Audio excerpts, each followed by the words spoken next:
이번 영상은 노년의 혼자가 축복인 이유에 대해 알아보겠습니다. 먼저 구독, 좋아요 부탁드립니다. 노년의 혼자가 축복인 첫 번째 이유는 관계에서 오는 상처를 받을 일이 줄어든다는 것입니다. 사람이 살아가면서 가장 큰 상처는 결국 사람에게서 옵니다.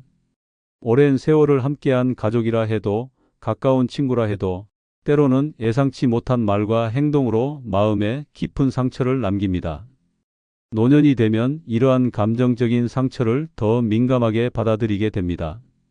젊을 때는 바쁘게 살면서 흘려보낼 수 있었던 말, 한마디 무심한 행동 하나가 노년에는 더 크게 와닿고 깊은 외로움과 상처로 남습니다. 하지만 혼자 사는 삶을 선택하면 관계에서 오는 이런 감정적인 소모를 최소화할 수 있습니다. 가족과 함께 살아도 끊임없이 이어지는 갈등이 있습니다. 자식들은 부모를 부담스러워하고 부모는 자식이 서운합니다. 아무리 사랑하는 가족이라도 기대하는 만큼의 관심과 보살핌을 받지 못하면 섭섭함이 쌓입니다. 내가 젊었을 때 어떻게 키운 자식인데? 라는 생각이 들 수도 있습니다. 하지만 자식들은 이미 자신들의 삶이 바쁘고 그 안에서 부모까지 완벽하게 챙기는 것은 어렵습니다. 서운함이 반복되다 보면 결국 부모와 자식 사이에도 감정의 골이 생깁니다.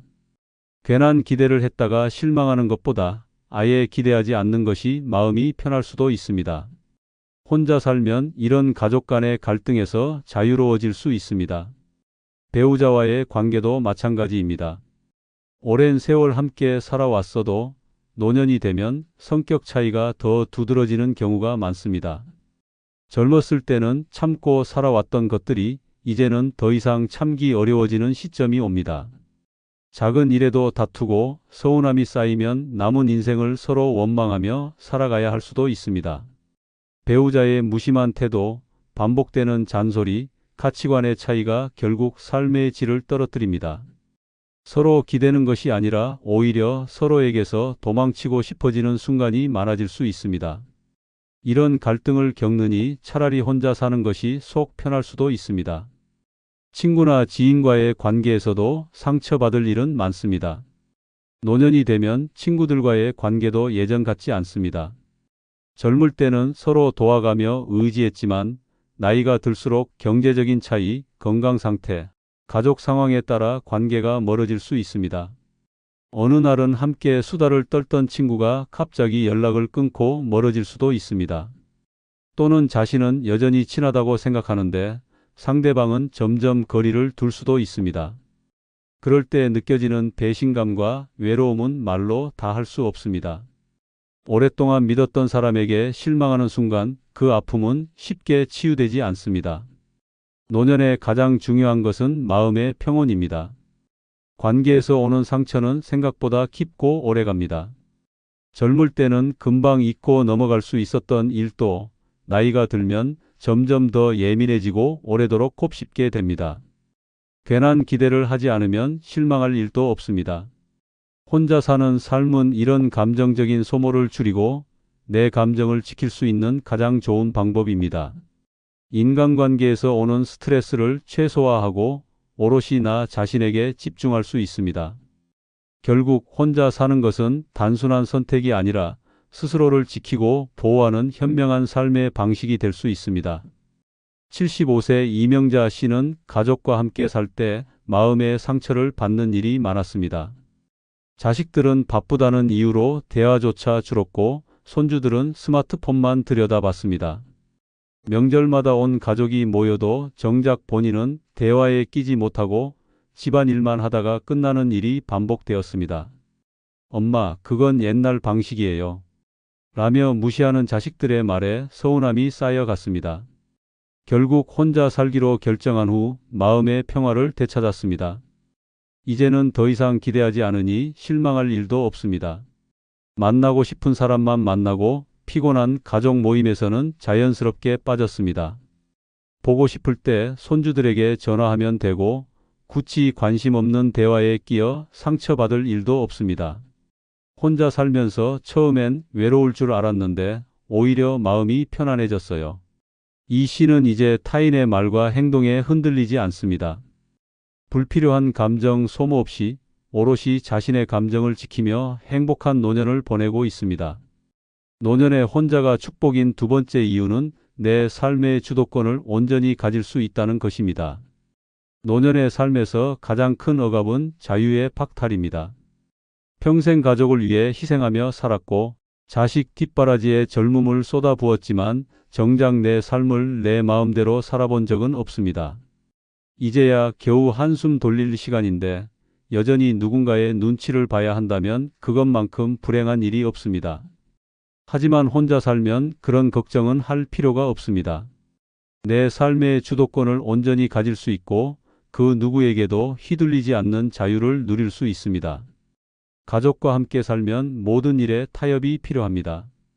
무엇을 먹을지, 언제 잘지, 집을 어떻게 정리할지조차 내 마음대로 할 수 없습니다. 자식들이 찾아오면 이제 건강 생각해서 이런 음식 먹어야 해요 라며 내 입맛을 강요하고 손주들이 오면 집안이 난장판이 되어도 참고 웃어야 합니다. 배우자와 함께 살면 생활 습관 하나하나가 부딪히고 TV 채널 하나 돌리는 것도 신경전이 벌어집니다. 더 이상 참고 살 이유가 없는데도 여전히 양보하고 맞춰야 한다면 그것은 인생의 후반전을 포기하는 것과 다름없습니다. 혼자 살면 모든 선택이 온전히 나의 몫입니다. 먹고 싶은 음식을 아무런 간섭 없이 먹을 수 있고 늦잠을 자고 싶으면 누구의 방해도 받지 않고 자면 됩니다. 밤늦게까지 영화를 보든 새벽에 산책을 나가든 내 기분 내키는 대로 생활할 수 있습니다. 옷을 어떻게 입든 집안을 어떻게 꾸미든 온전히 내 취향대로 살 수 있습니다. 그 누구의 눈치도 보지 않고 그 어떤 간섭도 받지 않으며 내 인생을 온전히 나를 위해 설계할 수 있습니다. 사회적 관계에서도 해방감을 느낄 수 있습니다. 더 이상 억지로 친척 모임에 참석할 필요도 없고 원하지 않는 인간관계를 유지할 이유도 없습니다. 젊었을 때는 어쩔 수 없이 해야 했던 관계 유지가 이제는 선택이 됩니다. 나를 힘들게 하는 사람과는 거리 두기가 가능하고 오롯이 내게 편안한 사람들만 곁에 둘 수 있습니다. 사람에 치이고 관계에서 상처받던 과거와는 달리 진정으로 나를 위한 삶을 살아갈 수 있습니다. 경제적인 면에서도 더 자유로워집니다. 가족과 함께 살면 내 돈이 있어도 내 돈처럼 쓰지 못하는 경우가 많습니다. 자식들에게 돈을 써야 할 일은 끝없이 생기고 손주들에게 용돈을 주지 않으면 괜히 죄책감이 듭니다. 배우자와 함께 살면 돈 쓰는 문제로 다툴 수도 있습니다. 하지만 혼자 살면 오롯이 나를 위해 돈을 쓸 수 있습니다. 여행을 가고 싶으면 떠나고 배우고 싶은 것이 있으면 배우면 됩니다. 더 이상 누구를 위해 희생할 필요가 없습니다. 노년의 가장 큰 행복은 내 인생을 내 뜻대로 사는 것입니다. 젊을 때는 가족과 사회를 위해 희생하는 삶을 살았지만 이제는 오롯이 나를 위한 삶을 살아야 합니다. 더 이상 누구에게 맞출 필요도 눈치를 볼 필요도 없습니다. 혼자 사는 것은 외로운 것이 아니라 오히려 가장 자유롭고 행복한 선택이 될 수 있습니다. 내 삶의 주도권을 온전히 가질 수 있다는 것은 남은 인생을 진짜 나답게 살아갈 수 있다는 뜻입니다. 그것이 바로 혼자 사는 것이 축복인 가장 큰 이유 중 하나입니다. 73세 김정희 씨는 평생 가족을 위해 살았습니다. 남편이 먹고 싶은 음식을 차려주고 자식들 입맛에 맞춰 반찬을 만들고 TV 채널 하나 돌리는 것도 눈치를 봤습니다. 하지만 남편이 떠나고 자식들이 독립한 후 혼자 사는 삶이 시작되었습니다. 처음엔 적막함이 어색했지만 점점 자신의 생활을 찾아가기 시작했습니다. 이제는 아침에 눈을 뜨면 가장 먼저 자신이 먹고 싶은 것을 고민합니다. 맵고 짠 음식을 좋아하지만 가족 건강 때문에 참고 살았는데 이제는 마음껏 즐깁니다. 밤늦게까지 영화를 보든 낮잠을 자든 아무도 간섭하는 사람이 없습니다. 집안도 취향대로 꾸미고 예전엔 상상도 못했던 여행도 떠나기 시작했습니다. 이제야 내 삶을 내 마음대로 사는 것 같아요. 김 씨는 더 이상 누구의 눈치도 보지 않습니다. 오롯이 자신을 위한 선택을 하며 후회 없는 노년을 보내고 있습니다. 노년의 혼자가 축복인 세 번째 이유는 경제적인 부담을 줄일 수 있다는 것입니다. 노년에 가장 두려운 것은 돈 걱정입니다. 젊었을 때는 어떻게든 벌어서 해결하면 되었지만 이제는 고정적인 수입 없이 가지고 있는 돈을 쪼개 써야 하는 시기입니다. 그런데도 주변에서는 끝없이 돈이 필요합니다. 자식들은 슬쩍 도움을 요청하고 손주들 용돈도 챙겨줘야 할 것 같고 경조사비며 각종 지출이 계속해서 생깁니다. 배우자와 함께 살면 생활비도 2배로 들어가고 서로의 병원비까지 부담해야 합니다. 하지만 혼자 살면 이 모든 경제적 압박에서 자유로울 수 있습니다. 가족과 함께 살면 아무리 돈이 있어도 내 돈처럼 쓰기가 어렵습니다. 자식들이 집을 사거나 사업을 시작할 때 도움을 요청하면 안 된다고 단호하게 거절하기가 쉽지 않습니다. 조금만 빌려달라는 말에 결국 통장을 열게 되고 갚겠다고 하지만 돌아오는 경우는 드뭅니다. 손주들이 용돈을 받으러 올 때마다 안 줄 수도 없습니다. 할머니, 할아버지 사랑해요 라는 말에 지갑이 열리는 것은 순식간입니다. 결국 내 노후 자금은 줄어들고 내가 써야 할 돈을 남을 위해 쓰게 됩니다. 배우자와 함께 살아도 경제적 부담은 커질 수 있습니다. 함께 생활하면 식비, 공과금, 병원비, 생활비 등 모든 것이 2배로 듭니다. 한 사람이 아프기라도 하면 병원비가 걷잡을 수 없이 늘어나고 서로가 서로를 부양해야 하는 상황이 올 수도 있습니다. 젊을 때야 맞벌이로 해결할 수 있었지만 이제는 한정된 돈을 2사람이 나눠 써야 합니다. 결국 남은 노후가 빠듯해지고 돈 걱정에 밤잠을 설칠 수도 있습니다. 하지만 혼자 살면 모든 생활비를 내 기준에 맞춰 조절할 수 있습니다. 혼자 살면 가장 좋은 점은 불필요한 지출을 줄일 수 있다는 것입니다.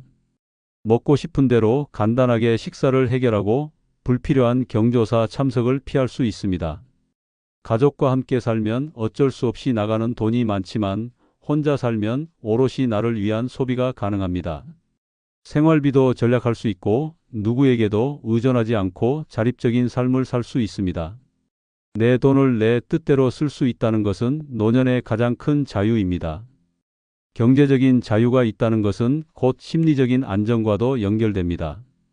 돈 걱정이 줄어들면 자연스럽게 마음의 평화도 찾아옵니다. 혹시 돈이 부족하면 어쩌지? 라는 불안감이 사라지고 내 생활 수준에 맞춰 소비하며 편안하게 살아갈 수 있습니다.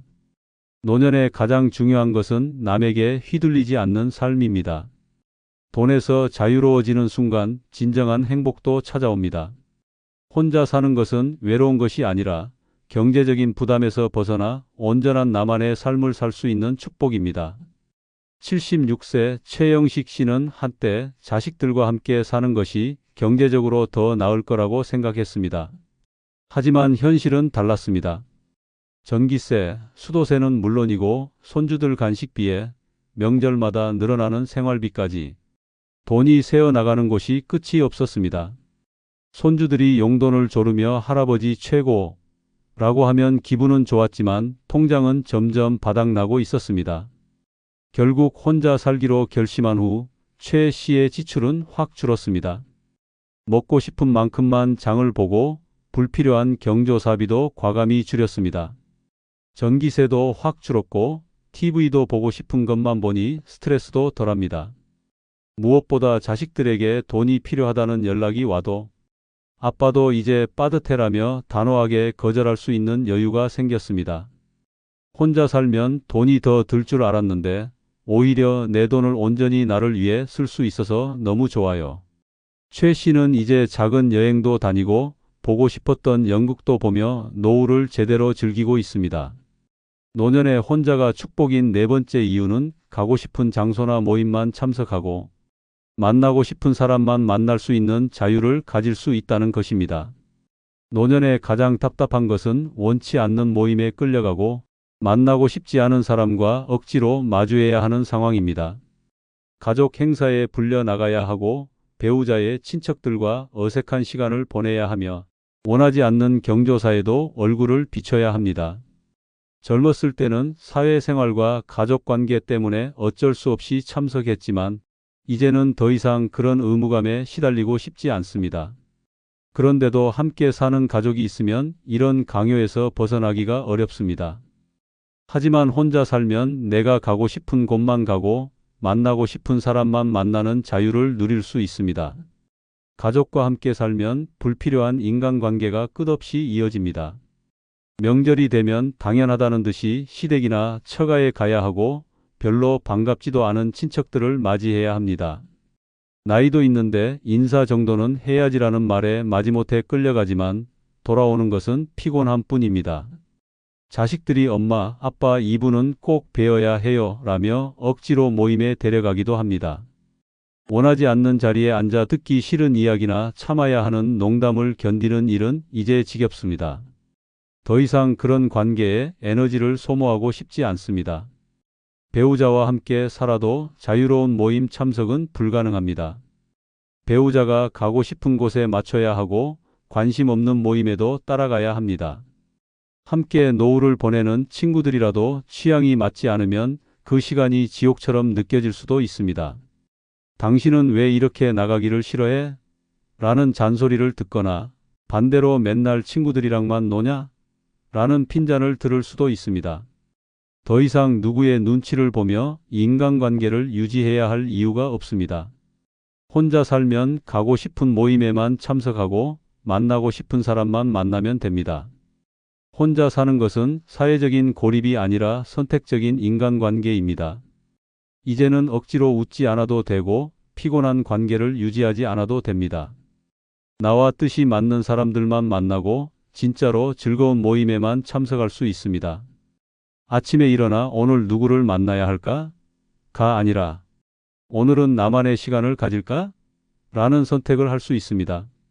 나이가 들수록 중요한 것은 인간관계의 질입니다. 불필요한 사람들과의 만남을 줄이고 진정으로 나를 아끼고 이해하는 사람들과만 어울리는 것이 행복의 핵심입니다. 이제는 의무적으로 사람을 만나야 하는 시대가 아닙니다. 억지로 얼굴을 맞대는 것이 아니라 마음이 통하는 사람과 시간을 보내야 합니다. 혼자 살면 이런 선택의 자유가 주어집니다. 내가 원하는 곳에 가고 만나고 싶은 사람만 만나고 불필요한 관계에서 벗어날 수 있습니다. 노년의 인간관계는 더 이상 의무가 아니라 즐거움이 되어야 합니다. 혼자 사는 삶은 바로 그 자유를 보장해주는 최고의 축복입니다.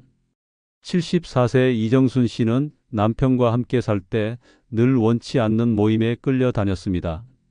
남편 친구들의 모임, 시댁 행사, 심지어 관심도 없는 골프 모임까지 따라가야 했습니다. 정작 가고 싶은 전시회나 여행은 그런데 가서 뭐 하냐라는 핀잔을 들으며 포기해야 했습니다. 하지만 혼자 살게 된 후 그녀의 삶은 완전히 달라졌습니다. 이제는 가고 싶은 곳만 갑니다. 미술관 회원권을 끊고 매달 새로운 전시를 보러 다닙니다. 친구들과 즉흥적으로 기차를 타고 당일치기 여행을 떠나기도 합니다.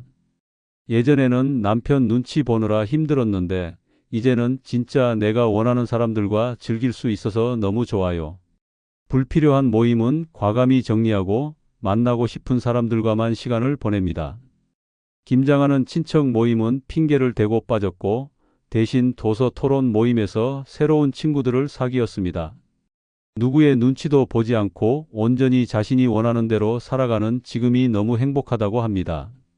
노년의 혼자가 축복인 5번째 이유는 외로움도 익숙해지면서 더 단단해지는 것입니다. 노년에 혼자 사는 것에 대한 가장 큰 두려움은 외로움입니다. 많은 사람들이 혼자 지내면 외롭고 쓸쓸할 것이라고 겁을 줍니다. 하지만 외로움은 두려워할 대상이 아닙니다. 오히려 익숙해지고 나면 그것이야말로 가장 강력한 힘이 됩니다. 혼자 있는 시간에 눌리지 않고 오히려 그것을 즐길 줄 알게 되면 더 이상 어떤 상황에도 흔들리지 않는 단단한 사람이 될 수 있습니다. 가족과 함께 살아도 외로운 순간은 찾아옵니다. 자식들과 함께 살면 외롭지 않을 거라고 착각하지만 현실은 다릅니다. 자식들은 각자의 삶이 바쁘고 손주들은 스마트폰에만 집중하며 대화조차 하지 않습니다. 같은 공간에 있어도 마음의 거리가 멀어지면 더 깊은 외로움을 느끼게 됩니다. 배우자가 있어도 마찬가지입니다. 오랜 세월 함께 살아온 사이라 해도 대화가 단절되고 서로에게 관심이 사라지면 결국 혼자 있는 것과 다를 바 없습니다. 누군가 곁에 있다고 해서 외로움이 사라지는 것은 아닙니다. 혼자 살면 오히려 외로움을 새로운 방식으로 받아들이게 됩니다. 처음에는 적막함이 어색하고 누군가와 함께하던 시간들이 그리울 수도 있습니다. 하지만 점점 익숙해지면서 고요함 속에서 나 자신을 더 깊이 들여다볼 수 있습니다. 남에게 의존하지 않고도 스스로를 위로하고 스스로 즐거움을 찾을 수 있는 능력이 생깁니다. 이것이 바로 진정한 정신적 독립입니다. 나 혼자서도 충분히 행복할 수 있다는 것을 깨닫는 순간 더 이상 외로움은 약점이 아니라 강점이 됩니다. 혼자 있는 시간이 많아질수록 나 자신을 더 잘 알게 됩니다.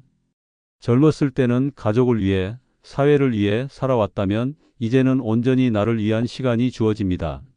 내가 무엇을 좋아하는지, 어떤 일을 하면 즐거운지, 어떤 환경이 나를 편안하게 만드는지를 깊이 탐구할 수 있습니다. 책을 읽고 음악을 듣고 사색을 하면서 내면의 평온을 찾는 순간 혼자 있는 것이 결코 두려운 일이 아니라는 것을 깨닫게 됩니다.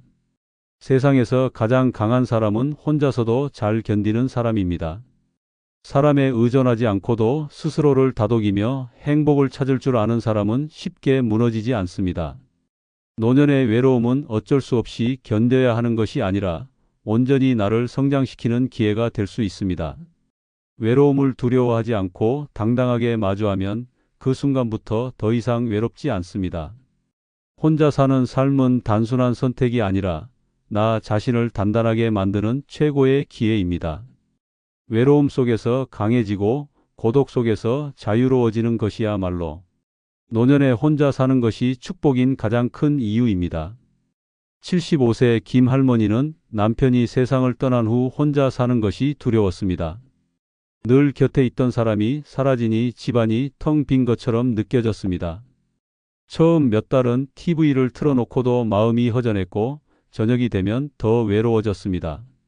하지만 시간이 지나면서 점점 혼자 있는 것이 익숙해졌습니다. 처음에는 조용한 집이 싫었지만 이제는 그 고요함이 편안하게 느껴집니다. 아침에 눈을 뜨면 아무에게도 방해받지 않고 따뜻한 차를 마시며 창밖을 바라봅니다. 동네 도서관에서 책을 읽고 혼자서 영화관에 가는 것도 즐거운 일이 되었습니다. 무엇보다 사람에 의존하지 않아도 스스로 즐거움을 찾는 법을 배웠습니다. 외로움도 자주 겪다 보니 별거 아니더라. 김 할머니는 이제 오히려 혼자만의 시간이 소중하다고 말합니다. 혼자 지낸다는 것이 약한 것이 아니라 오히려 더 강해지는 과정임을 깨닫게 되었습니다. 끝으로 구독, 좋아요 부탁드립니다. 감사합니다. 나이 들면 자식들이 챙겨주겠지? 글쎄, 요즘 애들 자기 살기도 바쁘잖아. 그래도 부모인데 외면하겠어? 기대했다가 실망하면 더 서운해진다. 자식보다 내가 의지할 걸 찾아야 해. 노후를 자식에게 맡기려 하면 반드시 후회하게 됩니다. 자식이 있다고 외롭지 않은 것도 아니고 자식이 있다고 경제적 빈곤이 해결되는 것도 아닙니다. 부모를 생각하는 마음과 실제로 챙길 수 있는 현실은 다릅니다. 기대가 크면 실망도 커지고 결국 상처만 남습니다. 노후를 지켜줄 것은 오직 스스로 준비한 것들 뿐입니다. 이번 영상에서는 노후에 자식 말고 가장 의지해야 할 핵심적인 5가지를 알아보겠습니다. 좋아요, 구독 부탁드립니다. 노후에 자식 말고 의지해야 할 5가지 중 첫 번째는 연금관리 및 안정적 수입원입니다. 노후에 가장 무서운 것은 돈 걱정입니다. 자식들이 도와줄 거라고 믿었다가 기대만큼 받지 못하면 실망이 커지고 경제적으로 불안하면 자존심도 무너집니다. 나이가 들수록 돈의 가치는 더 커집니다. 몸이 아플 때 병원비가 필요하고 사회와 연결되려면 최소한의 생활비가 있어야 합니다. 그래서 연금과 안정적인 수입원이 반드시 필요합니다. 연금은 노후의 생명줄입니다. 젊을 때 열심히 벌었다고 해도 고정적인 수입이 없으면 불안감이 커집니다. 국민연금이든 개인연금이든 매달 일정 금액이 들어오는 것이 중요합니다. 연금을 무시하고 노후를 맞이하면 결국 경제적으로 흔들릴 수밖에 없습니다. 자식들이 도와주겠지 라는 기대는 위험합니다. 자식들도 자신의 가정을 꾸려야 하고 부모를 완전히 부양하기 어려운 시대입니다. 부모 입장에서 서운할 수도 있지만 냉정하게 현실을 봐야 합니다. 기대를 버리고 스스로 살아갈 방법을 찾아야 합니다. 연금만으로 부족할 수도 있습니다. 그렇다면 추가적인 수입원을 고려해야 합니다. 노후에도 할 수 있는 일이 많습니다. 적은 돈이라도 스스로 벌면 경제적 자립심이 생기고 자식에게 손 벌리지 않아도 된다는 자신감이 생깁니다. 집을 활용해 월세를 받거나 작은 가게를 운영하는 것도 방법입니다. 요즘은 온라인으로 소일거리를 찾을 수도 있습니다. 글을 쓰거나 소규모 장사를 하거나 재능을 활용해 수익을 창출할 방법이 많습니다. 중요한 것은 나는 나를 책임진다 라는 태도입니다. 돈이 없으면 자존심도 무너집니다. 친구들과의 모임에서도 지갑 사정이 눈에 보이고 병원에 가는 것도 고민해야 합니다. 돈 때문에 하고 싶은 걸 못하고 눈치 보며 살아야 하는 노후는 비참합니다. 돈은 단순한 숫자가 아니라 내 인생을 지키는 방패입니다. 연금과 안정적인 수입원이 있으면 노후가 편안해지고 내 선택권을 지킬 수 있습니다. 자식에게 의존하지 않는 것이 진짜 효도입니다. 돈 문제로 가족 간의 감정이 상하면 결국 관계도 멀어집니다. 부모가 경제적으로 독립되어 있어야 자식들도 마음 편하게 부모를 대할 수 있습니다. 돈 때문에 서운해지고 불편한 감정이 쌓이는 것을 막으려면 미리 대비해야 합니다. 연금을 철저히 관리하고 추가적인 수입원을 만들어 두는 것이 가장 현명한 노후 대비입니다. 늦었다고 생각할 때가 가장 빠른 때입니다. 지금이라도 연금을 점검하고 내가 스스로 돈을 벌 수 있는 방법을 고민해야 합니다. 작은 돈이라도 꾸준히 들어오면 마음의 여유가 생깁니다. 노후의 가장 확실한 버팀목은 자식이 아니라 내가 만든 경제적 기반입니다. 70대 남성이 자식들에게 기대며 살다가 큰 상처를 받았습니다. 평생 가족을 위해 희생했고 노후엔 당연히 자식들이 도와줄 거라 믿었습니다. 하지만 자식들도 생활이 빠듯하다며 차츰 연락이 뜸해졌고 생활비를 요구할 때마다 눈치만 보였습니다. 결국 돈이 없으니 자존심도 무너지고 자식들에게 서운함만 남았습니다. 반면 60대 여성은 연금을 철저히 준비하고 작은 부업을 이어가며 살았습니다. 매달 고정적인 수입이 있어 자식들에게 손 벌릴 일이 없었고 여행도 다니며 자유로운 노후를 즐겼습니다.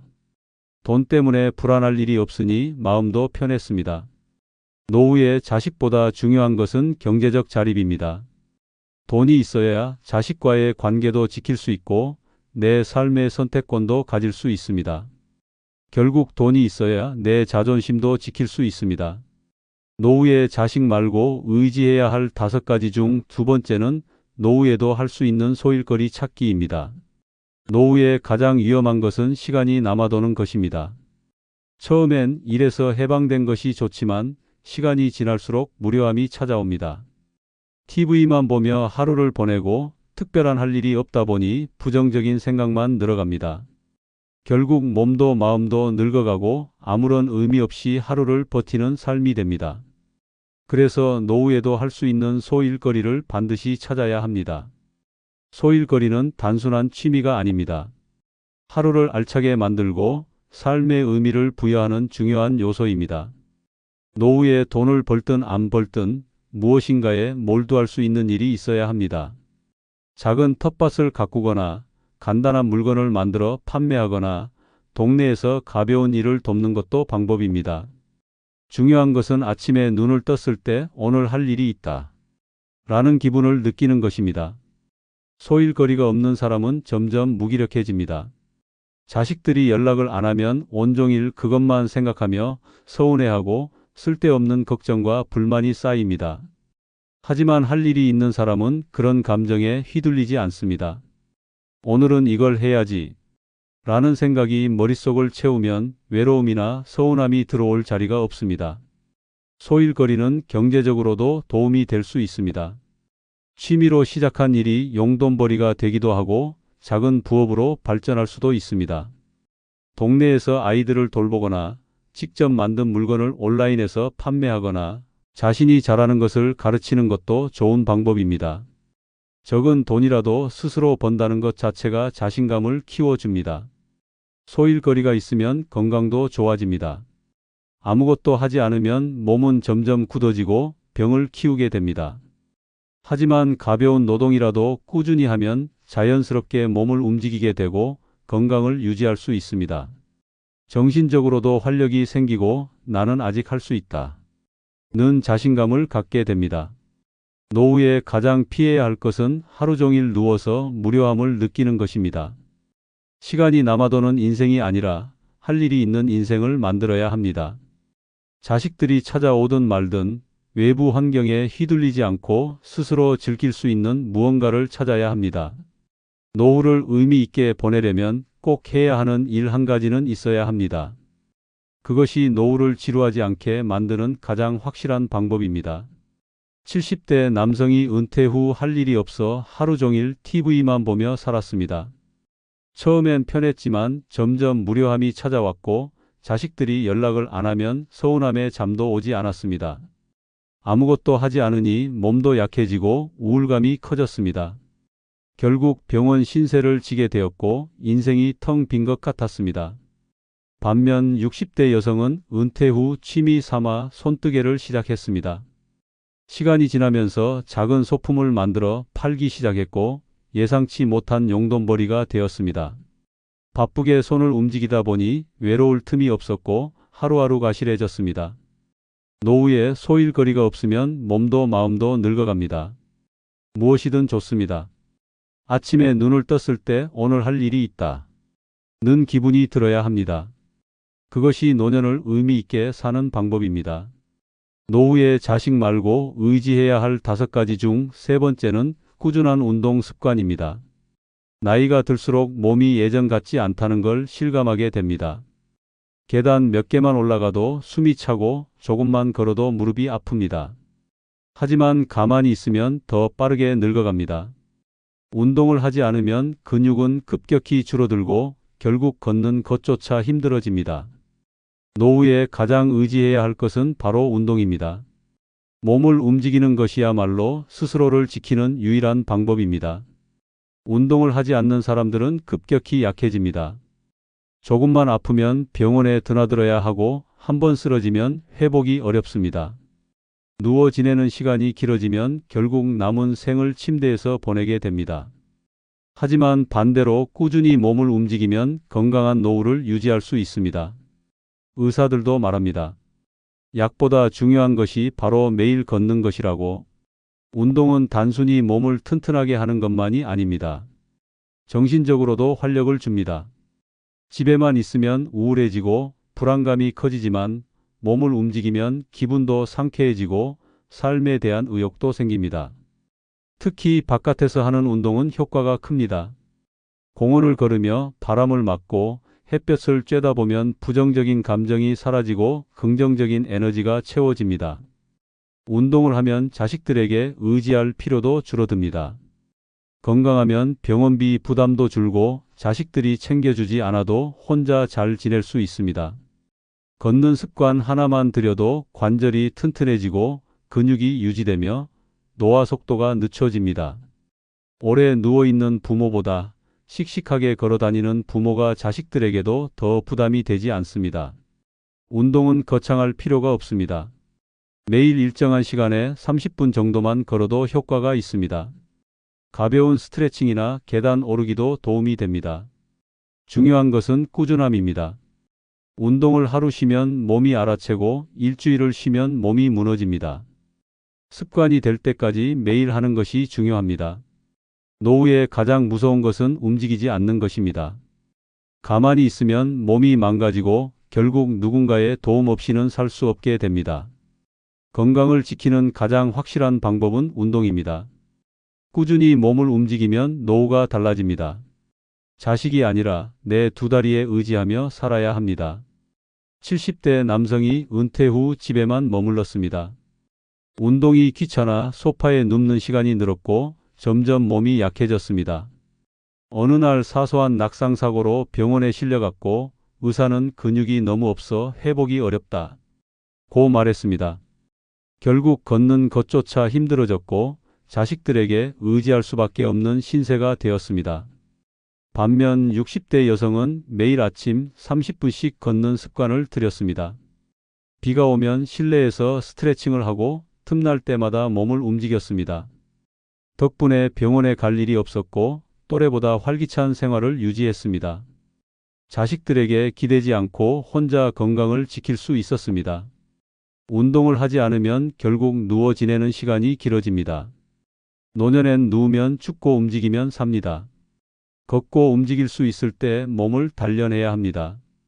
자식이 아니라 내 두 다리가 내 삶을 지켜줍니다.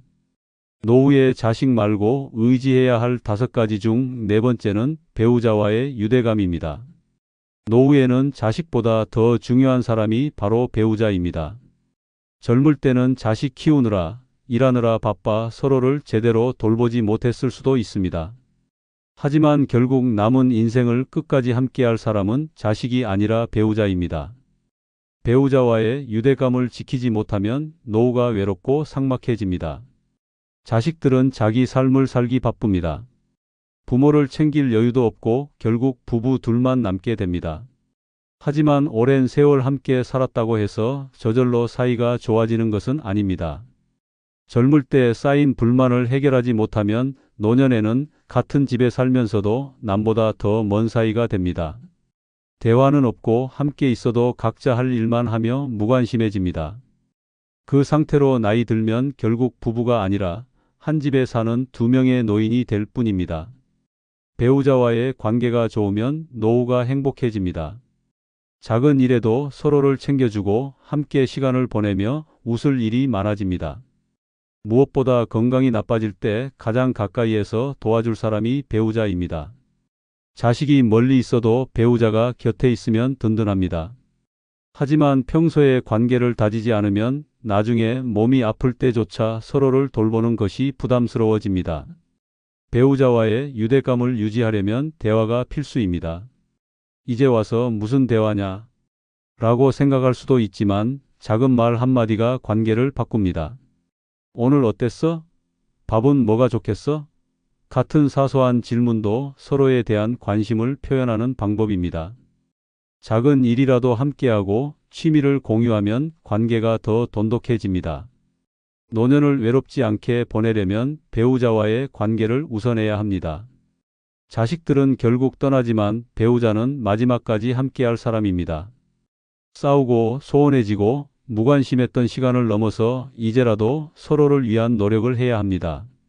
좋은 배우자가 곁에 있으면 노후가 편안하고 따뜻해집니다. 혼자가 아니라 함께 살아가는 삶이 됩니다. 70대 남성이 은퇴 후 집에서 아내와 대화도 없이 지냈습니다. 자식들은 각자 바쁘고 친구들도 하나둘 세상을 떠났습니다. 결국 집에서 아내와 마주치는 시간이 늘었지만 서로에게 무관심했습니다. 어느 날 건강이 악화돼 병원에 입원했을 때 외롭다는 걸 깨달았습니다. 자식들은 바빠서 오지 못했고 옆에서 돌봐준 건 결국 아내뿐이었습니다. 하지만 평생 소홀했던 관계는 쉽게 회복되지 않았습니다. 반면 60대 부부는 퇴직 후 함께 산책을 하고 요리를 배우며 시간을 보냈습니다. 젊을 때 못했던 대화를 나누고 서로에게 더 신경을 쓰면서 노년이 더 행복해졌습니다. 서로에게 의지할 수 있다는 것이 가장 큰 위안이 되었습니다. 배우자는 노년의 가장 든든한 동반자입니다. 관계를 소홀히 하면 결국 외로움만 남습니다. 자식이 아니라 마지막까지 곁에 남을 사람은 배우자입니다. 노후에 자식 말고 의지해야 할 5가지 중 5번째는 노후 의료비 대비 전략입니다. 노후에 가장 두려운 것은 건강이 나빠지는 것입니다. 젊을 때는 병원 갈 일이 적었지만 나이가 들수록 병원 신세를 지는 일이 늘어납니다. 문제는 의료비입니다. 작은 병도 병원비가 만만치 않고 만성질환이라도 생기면 평생 돈이 들어갑니다.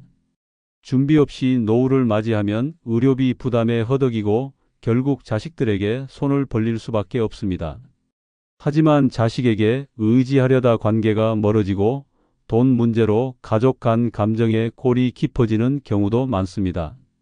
그래서 노후 의료비 대비 전략이 반드시 필요합니다. 첫 번째는 건강보험과 실손보험을 제대로 활용하는 것입니다.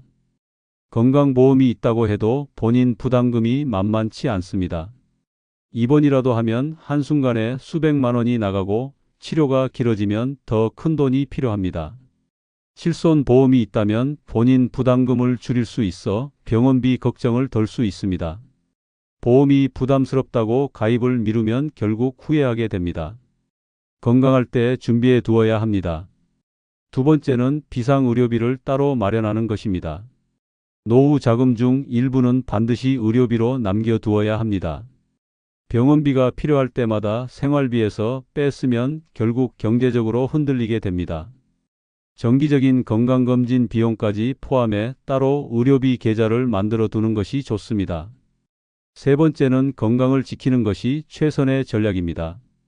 운동하고 건강한 식습관을 유지하는 것이 결국 의료비를 아끼는 가장 확실한 방법입니다. 아프지 않으면 병원 갈 일이 줄고 자연스럽게 돈도 절약됩니다. 하지만 많은 사람이 건강을 소홀히 하다가 병이 난 후에야 후회합니다. 건강할 때 미리 관리하는 것이 가장 현명한 의료비 대비 전략입니다. 노후에 돈이 없으면 가장 먼저 포기하는 것이 건강입니다. 아파도 참고 병원비가 부담돼 치료를 미루다 병을 키우는 경우가 많습니다. 결국 건강도 잃고 돈도 더 많이 들게 됩니다. 의료비 대비 없이 노후를 맞이하면 불안한 인생이 됩니다. 자식에게 의지하지 않고 스스로 대비해야 노후가 편안해집니다. 노후의 가장 확실한 투자처는 건강과 의료비 대비입니다. 지금부터라도 준비해야 합니다. 70대 여성이 병원비 걱정에 치료를 미루다가 병을 키웠습니다. 무릎이 자주 아팠지만 조금 쉬면 괜찮아지겠지 하며 참고 살았습니다.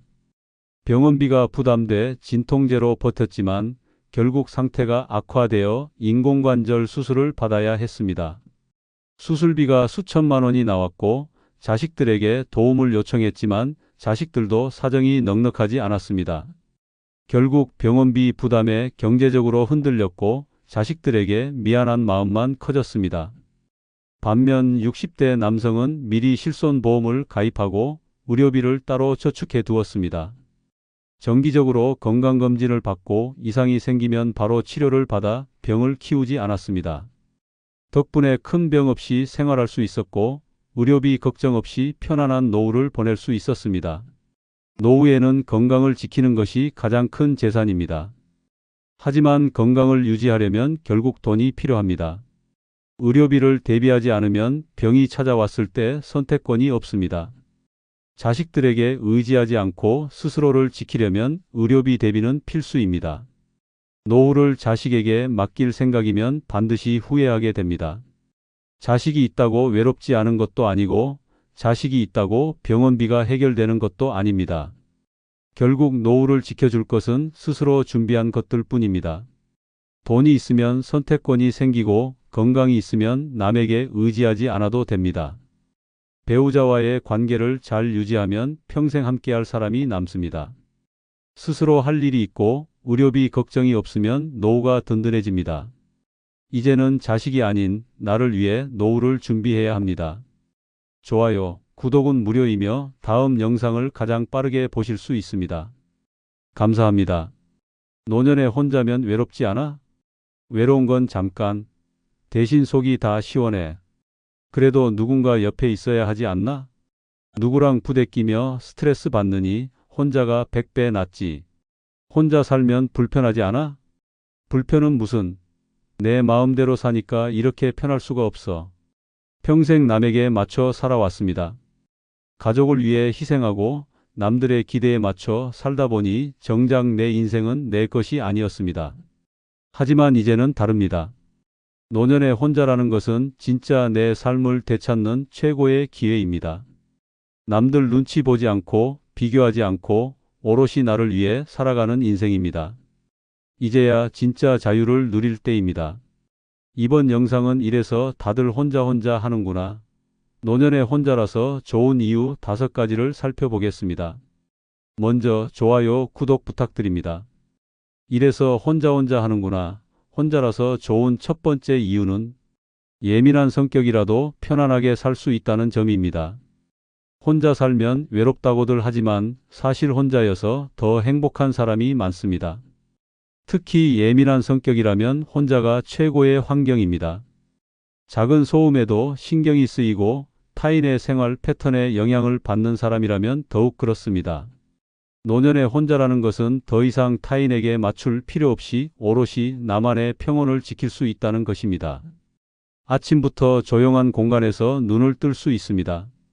누군가가 부스럭거리는 소리, TV를 크게 틀어놓는 소음, 갑작스럽게 울리는 전화벨 소리에 신경을 곤두세울 필요가 없습니다.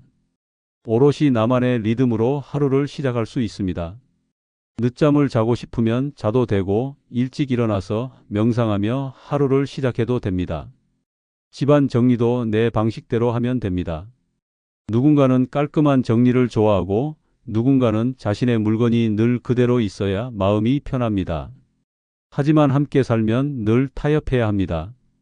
상대가 어질러 놓은 물건을 보면 신경이 쓰이고 반대로 내가 둔 물건을 치우면 불편해집니다. 하지만 혼자 살면 누구도 내 생활 패턴을 건드리지 않습니다.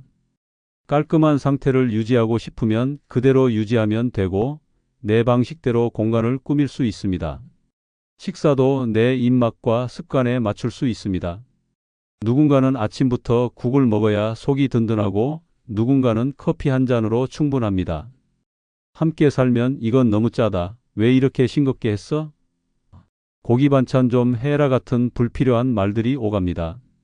하지만 혼자면 그 모든 스트레스에서 자유롭습니다. 내가 먹고 싶은 걸 내가 원하는 방식으로 먹을 수 있습니다. 예민한 성격이라면 불필요한 인간관계에서도 자유로워집니다. 억지로 어울려야 하는 모임, 의무적으로 참석해야 하는 행사도 없습니다. 내가 원할 때만 사람을 만나고 내가 필요할 때만 연락하면 됩니다. 예전에는 가족이나 배우자 때문에 마지못해 만났던 사람들도 있었지만 이제는 그런 의무가 없습니다. 불편한 인간관계를 끊어낼 자유가 있습니다. 무엇보다도 감정 소모를 최소화할 수 있습니다. 함께 살면 피할 수 없는 갈등이 생깁니다. 말투 하나에도 신경이 쓰이고 작은 행동에도 감정이 흔들립니다. 하지만 혼자 살면 그런 걱정이 없습니다. 누군가의 기분을 맞출 필요도 없고 내 감정을 설명할 필요도 없습니다. 내가 편한 방식으로 살면서도 불필요한 갈등에서 벗어나 속이 편안해집니다. 노년에 혼자라는 것은 예민한 성격을 가진 사람들에게는 오히려 축복과도 같습니다. 나만의 공간에서 나만의 리듬대로 내 감정을 지키면서 살아가는 것만큼 편안한 일이 또 있을까요? 속이 다 시원하지 않습니까? 이정숙 씨는 어려서부터 소리에 민감하고 정리정돈에 집착하는 예민한 성격이었다. 하지만 평생 가족과 함께 살다 보니 늘 스트레스였다. 남편은 TV 볼륨을 크게 틀어놓고 자식들은 신발을 가지런히 두는 법이 없었다. 설거지를 바로 안 하면 속이 답답했고 밤늦게 전화벨이 울리면 신경이 곤두섰다. 하지만 가족들은 엄마는 왜 이렇게 예민해? 하며 대수롭지 않게 여겼다. 그러다 남편이 먼저 떠나고 자식들이 독립하면서 처음으로 온전히 혼자가 되었다. 처음엔 정막이 어색했지만 곧 깨달았다. 이게 진짜 평온이라는 거구나. 이제는 조용한 집에서 아침을 맞이하고 정리된 공간에서 편안하게 책을 읽는다. TV 볼륨도 적당하고 불필요한 소음이 없어 신경 쓸 일이 없다. 얼마 전 친구가 물었다. 혼자 있으면 외롭지 않아? 이정숙 씨는 웃으며 대답했다. 아니, 이제야 속이 다 시원해. 이래서 혼자 하는구나. 드디어 내 방식대로 살잖아. 이래서 혼자 하는구나. 혼자라서 좋은 두 번째 이유는 내 인생의 주도권을 온전히 가질 수 있다는 점입니다. 평생을 남들에게 맞춰 살았습니다. 부모를 위해, 배우자를 위해, 자식을 위해 희생하며 살다 보니 정작 내 인생의 주도권은 한 번도 내 손에 쥐어본 적이 없었습니다. 하고 싶은 일이 있어도 가족의 눈치를 봐야 했고 내 감정보다 남들의 기분을 먼저 살펴야 했습니다. 하지만 이제는 다릅니다. 노년의 혼자라는 것은 내 인생의 주도권을 온전히 나에게 되찾아오는 일입니다. 이제는 누구의 허락도 필요 없습니다. 가족과 함께 살 때는 여행 한 번 가는 것도 쉽지 않았습니다. 남편이 뭐 하러 가?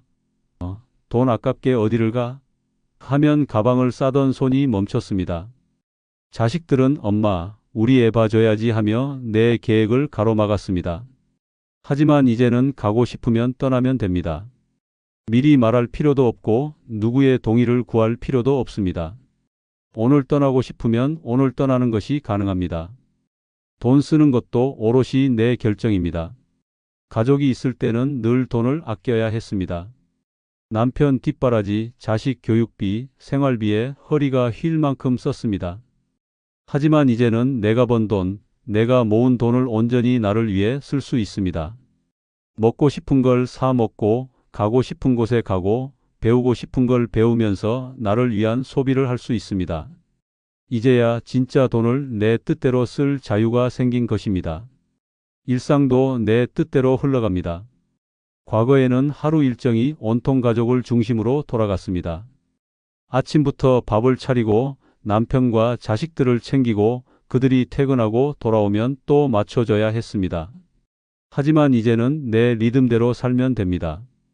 늦잠을 자도 되고 밥을 한 끼만 먹어도 되고 하루 종일 아무것도 안 해도 됩니다. 아무도 뭐라 하지 않고 내 삶의 방식 그대로 살면 됩니다. 인간관계에서도 주도권을 가질 수 있습니다. 가족이 있을 때는 원하지 않는 인간관계도 억지로 유지해야 했습니다. 시댁 행사, 친척 모임, 남편 친구들과의 어색한 자리까지도 마지못해 참석해야 했습니다. 하지만 이제는 진짜 나에게 필요한 사람만 곁에 둘 수 있습니다. 내가 좋아하는 사람들과만 어울리고 불필요한 인간관계는 과감히 정리할 수 있습니다. 노년의 혼자라는 것은 더 이상 남에게 휘둘리지 않고 내 인생을 온전히 내 손으로 결정할 수 있는 최고의 자유를 의미합니다. 이제야 비로소 내 인생을 내가 살아가는 느낌입니다. 이래서 혼자 하는구나. 속이 다 시원하지 않습니까? 박미숙 씨는 평생 가족을 위해 살았다. 남편이 좋아하는 음식만 해줬고 자식들 뒷바라지하느라 자기 취미 하나 제대로 가져본 적이 없었다. 여행을 가고 싶어도 돈 아깝다는 남편 말에 포기했고 배우고 싶은 것도 엄마가 그런 걸 왜 해? 라는 자식들의 반응에 접었다. 그러다 혼자가 되고 나서야 깨달았다. 이제 내 인생 좀 살아봐야겠다. 며칠 전 늦잠을 자고 일어나 커피를 마시며 창밖을 바라보았다. 문득 떠오른 생각에 바로 짐을 싸고 기차표를 예매했다. 목적지는 강릉. 누구한테도 말할 필요 없고 누구 눈치 볼 필요도 없었다. 바닷가에 앉아 파도를 보며 속이 뻥 뚫리는 기분이 들었다.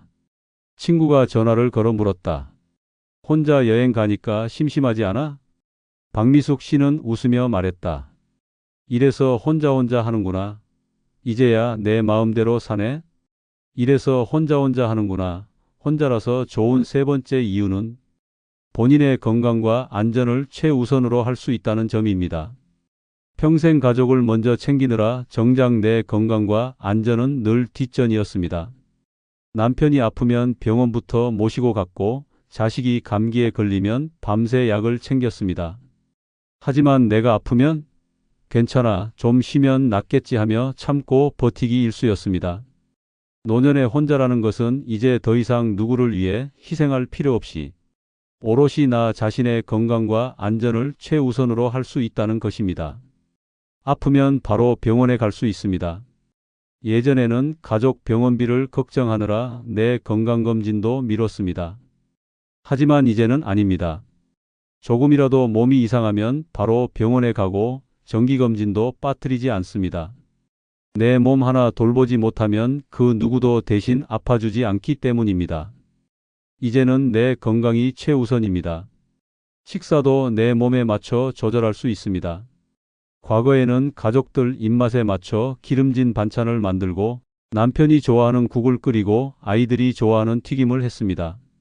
하지만 이제는 내 건강을 생각해서 싱겁게, 가볍게, 소화 잘 되는 음식을 마음껏 먹을 수 있습니다. 배달 음식을 시켜도 건강한 메뉴를 고르고 누구 눈치 볼 필요 없이 내가 먹고 싶은 걸 즐길 수 있습니다. 운동도 내 리듬에 맞춰 할 수 있습니다. 함께 살면 아침 운동을 가려 해도 밥부터 차려야지 오늘은 그냥 쉬어 하며 밀리기 일쑤였습니다. 하지만 이제는 다릅니다. 하루 일정에서 가장 중요한 것이 내 건강 관리입니다. 아침이면 공원을 걸어도 되고 요가를 해도 되고 수영을 배워도 됩니다. 내 몸이 원하는 방식대로 꾸준히 관리할 수 있습니다. 무엇보다도 안전이 최우선입니다. 가족들과 살 때는 늘 애 봐달라, 심부름 좀 해달라 하며 내가 무리하게 움직이는 상황이 많았습니다. 힘들어도 참고 하다가 허리를 삐끗하고 피곤한 몸을 이끌고 장을 보다가 넘어지기도 했습니다. 하지만 이제는 무리하지 않습니다. 내가 편한 속도로 움직이고 내 몸이 힘들면 충분히 쉬어갑니다. 늦은 밤 위험한 곳에 나가지 않고 내 몸을 보호하는 것이 가장 중요한 원칙이 되었습니다. 가족들이 함께 살면 때로는 건강보다 가족을 먼저 챙겨야 하는 일이 많았습니다. 하지만 이제는 아닙니다. 이제 가장 소중한 것은 나 자신입니다. 나를 돌보고 나를 지키고 나를 위해 살아가는 것이 최우선입니다. 노년에 혼자라는 것은 내 몸을 최우선으로 여기고 나를 가장 먼저 챙길 수 있는 최고의 기회입니다. 이래서 혼자 하는구나. 속이 다 시원하지 않습니까? 이영자 씨는 평생 남들 챙기느라 자기 몸 하나 돌볼 겨를이 없었다.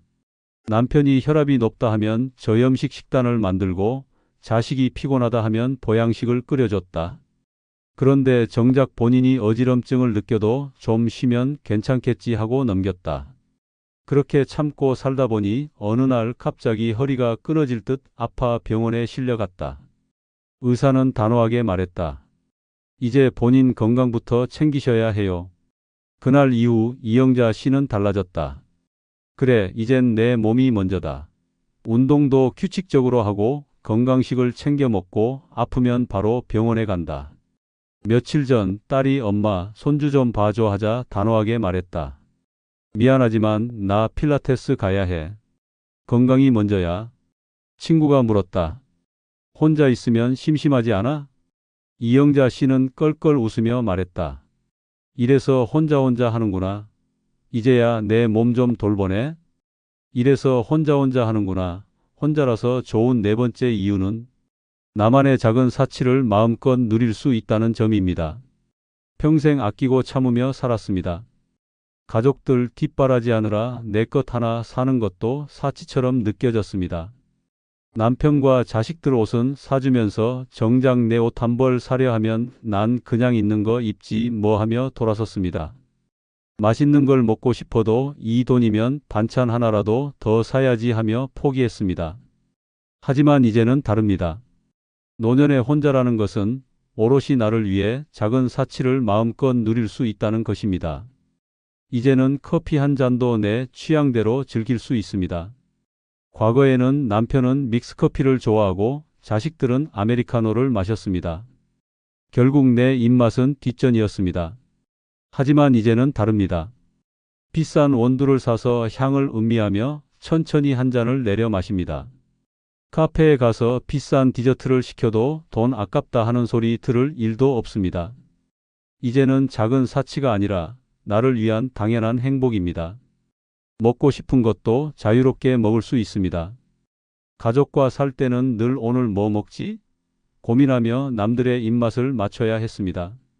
하지만 이제는 그럴 필요가 없습니다. 오늘은 한우 스테이크, 내일은 초밥, 모레는 고급 이탈리안 레스토랑. 내가 먹고 싶은 걸 내 마음대로 즐길 수 있습니다. 한 끼를 대충 때우든 비싼 음식을 사 먹든 모두 나의 선택입니다. 쇼핑도 부담 없이 할 수 있습니다. 과거에는 남편이 쓸데없는데 돈 쓰지 마. 자식들이 엄마는 왜 그런 걸 사? 하며 잔소리를 했습니다. 하지만 이제는 아닙니다. 예쁜 스카프가 보이면 사면 되고 좋은 화장품이 있으면 망설이지 않고 구입합니다. 내가 벌고 내가 모은 돈을 내가 행복해지기 위해 쓰는 것입니다. 취미 생활도 마음껏 즐길 수 있습니다. 젊었을 때는 미술을 배우고 싶어도 악기를 연주하고 싶어도 엄마가 그걸 배워서 뭐 하려고 하는 소리에 포기했습니다. 하지만 이제는 배우고 싶으면 배우면 됩니다. 비싼 수업료가 들어도 상관없습니다. 이제는 나를 위해 투자하는 것이 가장 가치 있는 소비입니다. 노년에 혼자라는 것은 더 이상 참으며 사는 인생이 아니라 나를 위해 마음껏 즐기는 인생을 의미합니다. 남들 눈치 볼 필요 없이 내가 원하는 작은 사치를 누리며 사는 것이야말로 진짜 자유입니다. 이래서 혼자 하는구나. 속이 다 시원하지 않습니까?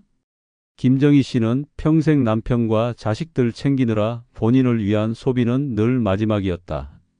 남편 양복은 맞춰주면서 본인은 시장에서 싼 옷을 샀고 자식들 학원비는 아낌없이 대면서 본인 피부 관리는 사치라 여겼다.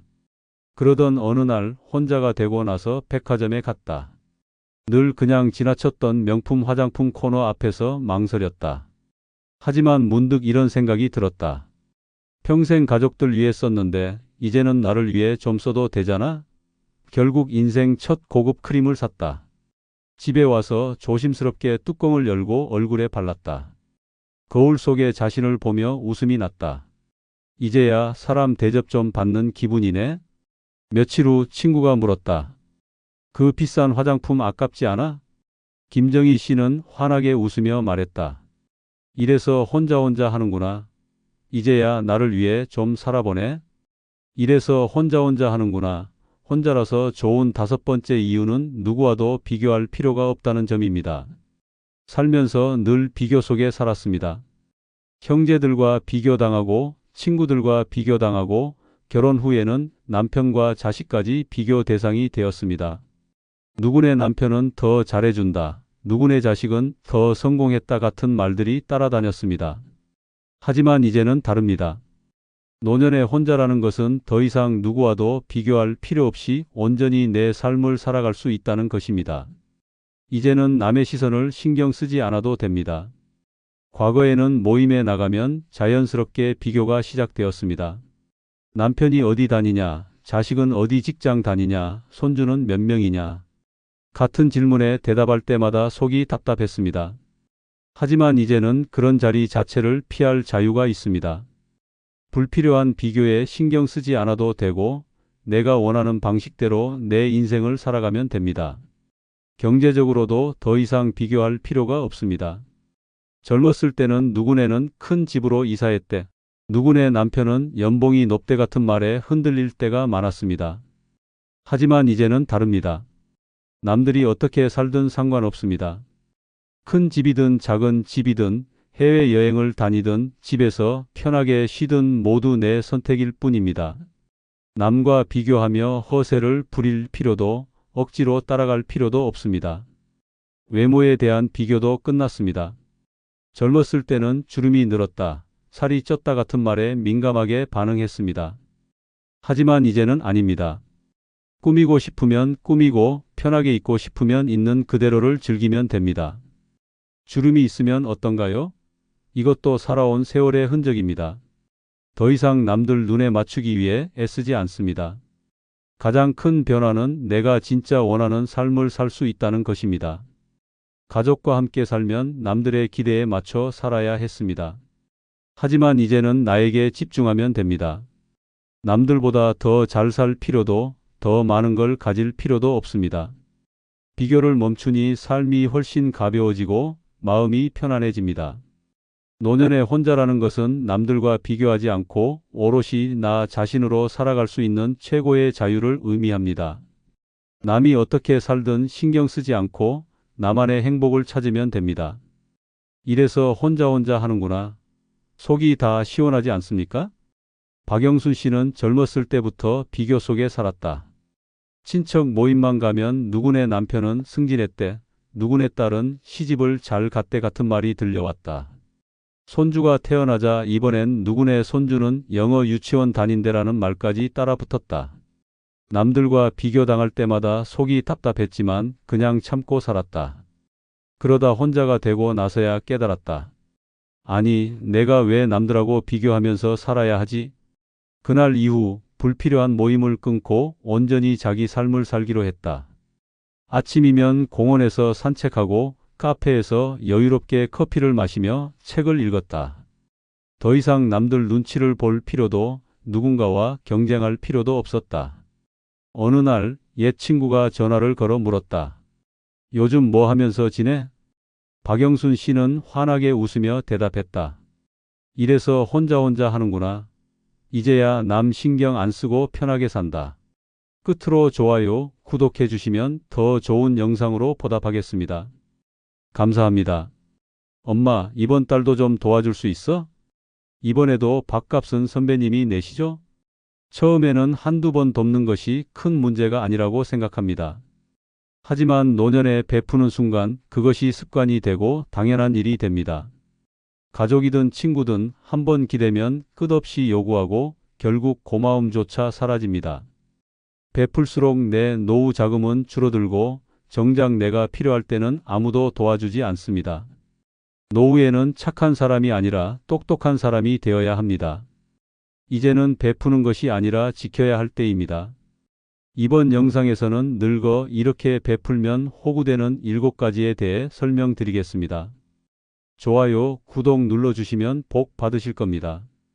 늙어 절대 베풀면 안 되는 첫 번째는 자식이 원하는 대로 유산을 미리 정리하는 것입니다. 유산을 미리 정리하는 순간 부모의 가치는 급격히 떨어집니다. 살아있을 때는 재산을 두고 자식들이 웃으며 찾아오지만 모든 것을 넘겨주고 나면 상황이 완전히 달라집니다. 부모의 의견은 점점 무시되고 존재 자체가 부담스러운 존재로 취급됩니다. 이제 줄 것도 없는데라는 인식이 생기는 순간 부모는 자식들에게서 우선순위에서 밀려납니다. 처음에는 자식들이 걱정하는 척 다가옵니다. 미리 정리해 두는 게 좋아요. 형제끼리 다툼 없게 해요. 라며 유산 문제를 언급합니다. 부모를 위하는 것처럼 말하지만 속마음은 다릅니다. 미리 받아두면 혹시라도 부모가 변심할 걱정을 하지 않아도 되기 때문입니다. 그러나 재산을 넘겨준 뒤에는 부모를 대하는 태도가 달라집니다.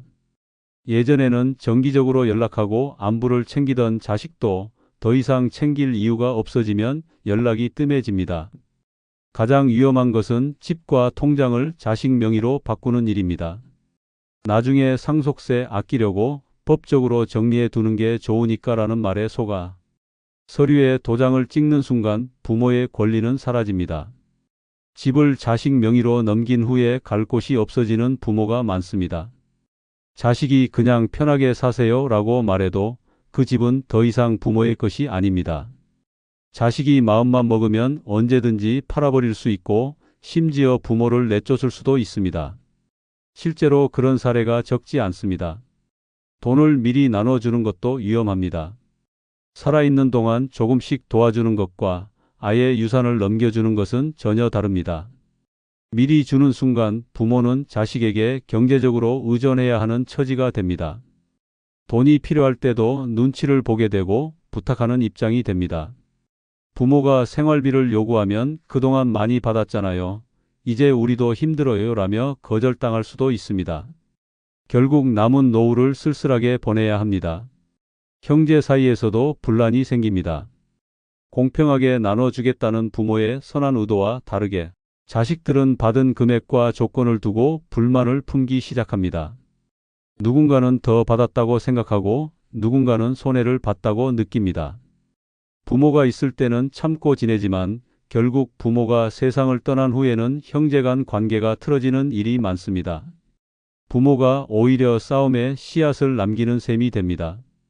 부모는 끝까지 재산을 지켜야 합니다. 유산을 미리 정리해 줄수록 자식들은 부모를 가볍게 여기고 부담스러워합니다.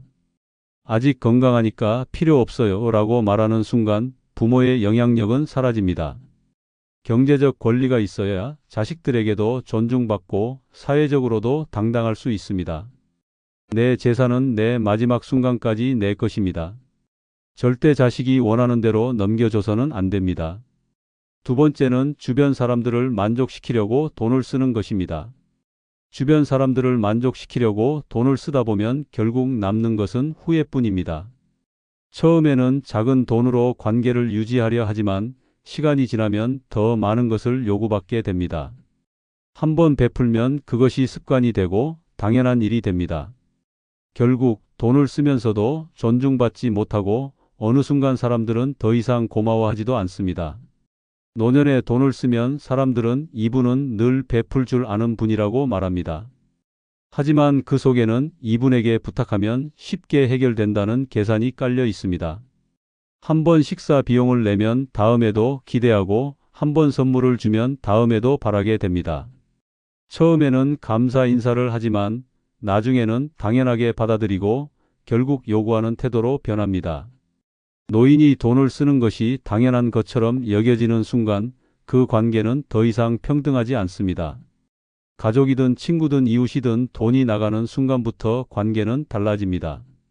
한 번만 도와주세요 라는 말로 시작된 금전적인 배려가 시간이 지나면 왜 이번에는 안 해주세요? 라는 불만으로 바뀝니다. 계속 퍼주다가 한 번 거절하면 그동안 잘해주더니 왜 변했냐는 말을 듣게 됩니다. 결국 돈을 쓰면서도 좋은 관계를 유지하는 것이 아니라 더 많은 부담을 지게 됩니다. 특히 노년에는 체면 때문에 돈을 쓰는 경우가 많습니다. 나이도 있는데 이 정도는 해야 하지 않겠나? 어른으로서 베푸는 게 맞지 않나라는 생각으로 손을 벌립니다. 하지만 그런 생각을 가진 순간 주변 사람들은 그 기대를 이용하려 합니다. 노인이 여유가 있어 보여도 노후 자금은 한정적입니다. 잘못 쓰다 보면 정작 자신이 필요할 때 쓸 돈이 부족해집니다. 돈을 다 쓰고 난 뒤에 남아있는 것은 허탈함과 후회뿐입니다. 돈을 쓰면 주변 사람들이 떠나지 않을 것 같지만 현실은 정반대입니다. 돈이 나갈 때는 따뜻하게 대해주던 사람들도 더 이상 받을 것이 없다고 판단하는 순간 태도가 변합니다. 결국 돈으로 맺어진 관계는 돈이 끊기면 함께 사라집니다. 오랫동안 베풀어 온 사람조차 외로운 노년을 보내는 경우가 많은 이유가 바로 여기에 있습니다. 노년에는 오히려 돈을 쓰는 것이 아니라 지키는 것이 더 중요합니다. 돈으로 관계를 유지하려 하지 말고 돈 없이도 곁에 남을 사람을 가려야 합니다. 필요할 때 자신을 도울 수 있는 것은 남이 아니라 결국 자신이 지켜온 노후 자금입니다. 만족시키려 하지 말고 당당하게 거절해야 합니다. 돈을 쓰지 않아도 존중받는 삶이 진정한 노년의 지혜입니다. 세 번째는 사람들에게 돈이 있다는 소문이 나게 만드는 것입니다. 노년에 사람들에게 돈이 있다는 소문이 나면 평생 피곤한 삶을 살게 됩니다. 처음에는 관심과 친절로 다가오지만 결국 돈을 노리는 사람들로 둘러싸이게 됩니다. 가까운 가족부터 시작해 친구, 이웃, 심지어는 별로 친하지도 않은 사람들까지 슬슬 손을 벌리기 시작합니다. 한번 베풀면 끝이 없습니다. 돈이 있다는 사실이 알려지는 순간 사람들은 더 많이 요구하고 거절하면 서운해하며 등을 돌립니다. 가장 먼저 반응하는 것은 가족입니다. 평소에 관심 없던 자식과 친척들이 찾아와 우리 집이 힘들다, 아이들 학비가 부족하다며 도움을 요청합니다. 한번 도와주면 다음에도 손을 내밉니다. 처음에는 미안해하지만 시간이 지나면 이 정도는 해줄 수 있잖아라는 태도로 변합니다. 거절하면 서운해하고 심지어 원망까지 합니다. 결국 돈을 주면서도 감사 인사는커녕 부담스러운 존재가 되어버립니다. 이웃과 친구들도 예외가 아닙니다. 어차피 돈이 많으니까 조금 도와줘도 안 힘들 거야 라는 생각으로 쉽게 손을 벌립니다. 오랜 친구라도 돈 앞에서는 변합니다. 사업이 힘들다고 급하게 돈이 필요하다고 하면서 도움을 요청합니다. 빌려준 돈은 거의 돌아오지 않습니다. 친한 사이일수록 돈을 갚지 않으려 하고 나중에는 연락조차 끊기는 경우가 많습니다. 돈이 있다는 소문은 빠르게 퍼집니다. 한번 도와주면 그 이야기가 다른 사람들에게 전해지고 갑자기 주변에서 도움을 요청하는 사람들이 늘어납니다. 다짜고짜 찾아와서 어려운 사정을 늘어놓고 거절하면 야박하다는 말을 합니다. 좋은 마음으로 도왔던 일들이 결국 사람들을 끌어들이는 미끼가 되어버립니다. 소문이 나면 사기꾼들도 접근합니다. 좋은 투자 기회가 있다, 확실한 사업이다라며 노인을 속이려는 사람들이 있습니다. 돈을 지키려면 철저하게 경계해야 하지만 소문이 난 순간부터 이런 유혹이 끊이지 않습니다. 투자 사기를 당한 후 후회해도 소용없습니다. 돈을 날리고 나면 아무도 책임져 주지 않습니다. 노년에 가장 중요한 것은 남이 아닌 자신을 위한 돈입니다. 돈이 있다는 사실을 감추고 절대 쉽게 베풀지 말아야 합니다. 누군가가 돈 이야기를 꺼내면 단호하게 선을 그어야 합니다. 돈이 있다는 소문이 나는 순간 주변 사람들의 태도가 변합니다. 결국 이용당하고 돈이 사라진 후에는 외면당합니다. 철저하게 숨기고 조용히 지키는 것이 노후를 안전하게 만드는 길입니다. 네 번째는 술값이나 밥값을 매번 내는 것입니다. 술값이나 밥값을 매번 내다 보면 결국 주변 사람들에게 당연한 존재가 되어 버립니다. 처음에는 고마워하던 사람들도 점점 그것을 기대하고 나중에는 아예 습관처럼 받아들입니다. 어른이니까 내야지, 형편이 넉넉하니까 괜찮잖아라는 말을 듣기 시작하면 이미 늦은 것입니다. 노년에는 인간관계가 더욱 소중해집니다. 하지만 돈으로 관계를 유지하려 하면 그 관계는 오래가지 않습니다. 젊었을 때야 부담 없이 한 끼를 사더라도 노후에는 지출 하나하나가 중요한 상황입니다. 그런데도 매번 술값과 밥값을 내다 보면 자신도 모르게 재정적으로 큰 부담을 지게 됩니다. 남들은 한 끼 정도는 괜찮겠지라고 생각하지만 쌓이고 보면 한 달에 몇십만 원이 나가고 1년이면 엄청난 금액이 됩니다. 결국 본인에게 돌아오는 것은 고마움이 아니라 더 큰 기대감뿐입니다. 처음에는 기분 좋게 내던 밥값이 어느 순간부터 의무가 됩니다. 한두 번 사주다 보면 사람들이 먼저 지갑을 꺼내지 않습니다. 이번에도 내시겠지라는 태도가 당연하게 자리 잡습니다. 거절하면 어색한 분위기가 흐르고 왜 갑자기 안 내? 라는 눈빛이 느껴집니다. 심지어 어떤 사람들은 돈이 넉넉한 줄 알고 더 비싼 메뉴를 시키고 술을 추가하면서 부담을 키웁니다. 가장 큰 문제는 인간관계가 왜곡된다는 것입니다. 돈으로 유지되는 관계는 돈이 끊기면 함께 사라집니다. 밥을 사주지 않으면 연락도 줄어들고 술자리에 부르지도 않습니다. 진짜 친구라면 내가 밥을 사든 안 사든 변하지 않겠지만 돈 때문에 가까워진 사람들은 언제든 떠날 준비가 되어 있습니다. 결국 남는 것은 씁쓸한 후회뿐입니다. 노후 자금은 자신의 삶을 위해 가장 소중하게 사용해야 합니다. 술값과 밥값을 내는 대신 그 돈을 자기 자신을 위해 쓰는 것이 훨씬 가치 있는 일입니다. 오랜 친구라도 비용은 각자 부담하는 것이 건강한 관계입니다. 돈을 쓰지 않아도 함께할 사람만 남는 것이 진짜 인맥입니다. 더 이상 기계적으로 지갑을 열지 말아야 합니다. 매번 밥값을 내는 것이 아니라 매번 나 자신을 지키는 것이 더 중요합니다. 다섯 번째는 다른 사람을 위해 자신의 생활 수준을 낮추는 것입니다. 다른 사람을 위해 자신의 생활 수준을 낮추다 보면 결국 남는 것은 후회뿐입니다.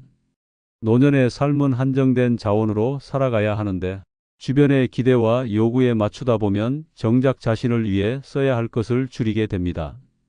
자식이 힘들어 보인다고, 친구나 친척이 어렵다고, 체면 때문에 씀씀이를 줄이다 보면 결국 가장 고생하는 사람은 자기 자신입니다. 가장 흔한 경우가 자식 때문에 생활 수준을 낮추는 것입니다. 우리도 힘든데 부모님이 좀 아껴주시면 안 돼요? 라는 말에 속아 본인 지출을 줄이고 자식을 돕다 보면 점점 더 많은 것을 요구받게 됩니다. 여행을 가고 싶어도 참고 좋은 음식을 먹고 싶어도 저렴한 것으로 대체하고 건강을 위해 써야 할 돈을 줄이며 살아가게 됩니다.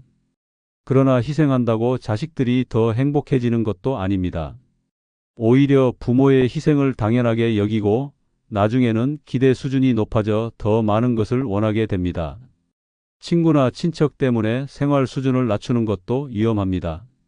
오랜 인연을 유지하려고 지나치게 배려하다 보면 정작 자신이 감당할 수 없는 수준까지 내려가게 됩니다. 우리끼리 이런 자리인데 빠지면 서운하지라는 말에 맞춰 무리하게 돈을 쓰고 형편이 괜찮으시니까 좀 도와주세요 라는 부탁을 거절하지 못하다 보면 결국 내 생활이 어려워집니다. 그러나 아무리 도와줘도 친구나 친척이 나의 노후를 책임져 주지 않습니다. 체면 때문에 생활 수준을 낮추는 경우도 많습니다. 나이를 먹었으니 검소하게 살아야 한다는 사회적 시선 때문에 자신이 원하는 것을 포기하며 살아갑니다. 하지만 그렇게 아끼고 희생한다고 해서 더 나은 대우를 받는 것도 아닙니다. 오히려 자기 자신을 소홀히 하며 살아가다 보면 건강도 악화되고 삶의 질도 떨어집니다. 노년의 삶은 누구를 위한 것이 아니라 오직 자기 자신을 위한 것입니다. 더 이상 남을 위해 희생하지 말아야 합니다. 내 생활 수준을 낮춰가며 남을 도울 필요도 체면을 위해 희생할 필요도 없습니다. 자신이 원하는 것을 하면서 자신을 위해 돈을 써야 합니다. 누구도 내 삶을 대신 살아주지 않습니다. 이제라도 자신을 최우선으로 생각해야 합니다. 6번째는 경제적으로 독립하지 못한 자식을 끝까지 책임지는 것입니다. 경제적으로 독립하지 못한 자식을 끝까지 책임지다 보면 결국 부모의 삶은 완전히 희생됩니다. 노년에는 자신을 위해 살아야 하지만 자식이 부모에게 기댄 채 살아가면 부모의 인생은 끝없는 부담 속에서 이어집니다. 도와주면 자식이 독립할 것 같지만 현실은 정반대입니다. 부모가 끝까지 책임질수록 자식은 더 무기력해지고 부모를 당연한 존재로 여기게 됩니다. 처음에는 자식을 돕는 것이 부모로서의 당연한 의무처럼 느껴집니다. 하지만 성인이 된 자식이 여전히 경제적으로 부모에게 의존하는 것은 심각한 문제입니다. 취업이 어렵다는 이유로 결혼 후에도 생활비가 부족하다는 이유로 힘들다고 하소연하며 부모에게 손을 벌립니다. 한두 번 도와주면 끝날 것 같지만 지원이 반복될수록 자식은 점점 부모의 도움 없이는 살아갈 수 없는 사람이 됩니다. 결국 자식이 아니라 부모가 자식의 삶을 책임지는 이상한 상황이 계속됩니다. 경제적으로 독립하지 못한 자식은 부모의 노후를 갉아먹습니다. 부모가 모아둔 돈은 노후를 위해 필요한 자금이지만 자식에게 돈을 쓸수록 정작 부모 자신이 어려운 상황에 처하게 됩니다. 자식의 월세를 내주고 생활비를 보내주고 손주 교육비까지 감당하다 보면 부모의 통장은 점점 비어갑니다. 하지만 자식은 부모의 희생을 진심으로 감사하지 않습니다. 오히려 부모니까 당연한 거 아니야? 라는 생각을 갖게 됩니다. 지원이 끊기는 순간에는 섭섭해하고 불만을 터뜨리는 경우도 많습니다. 부모가 끝까지 책임지면 자식은 절대 독립하지 않습니다. 부모가 돈을 대주면 스스로 살아갈 방법을 찾지 않고 노력하지 않습니다.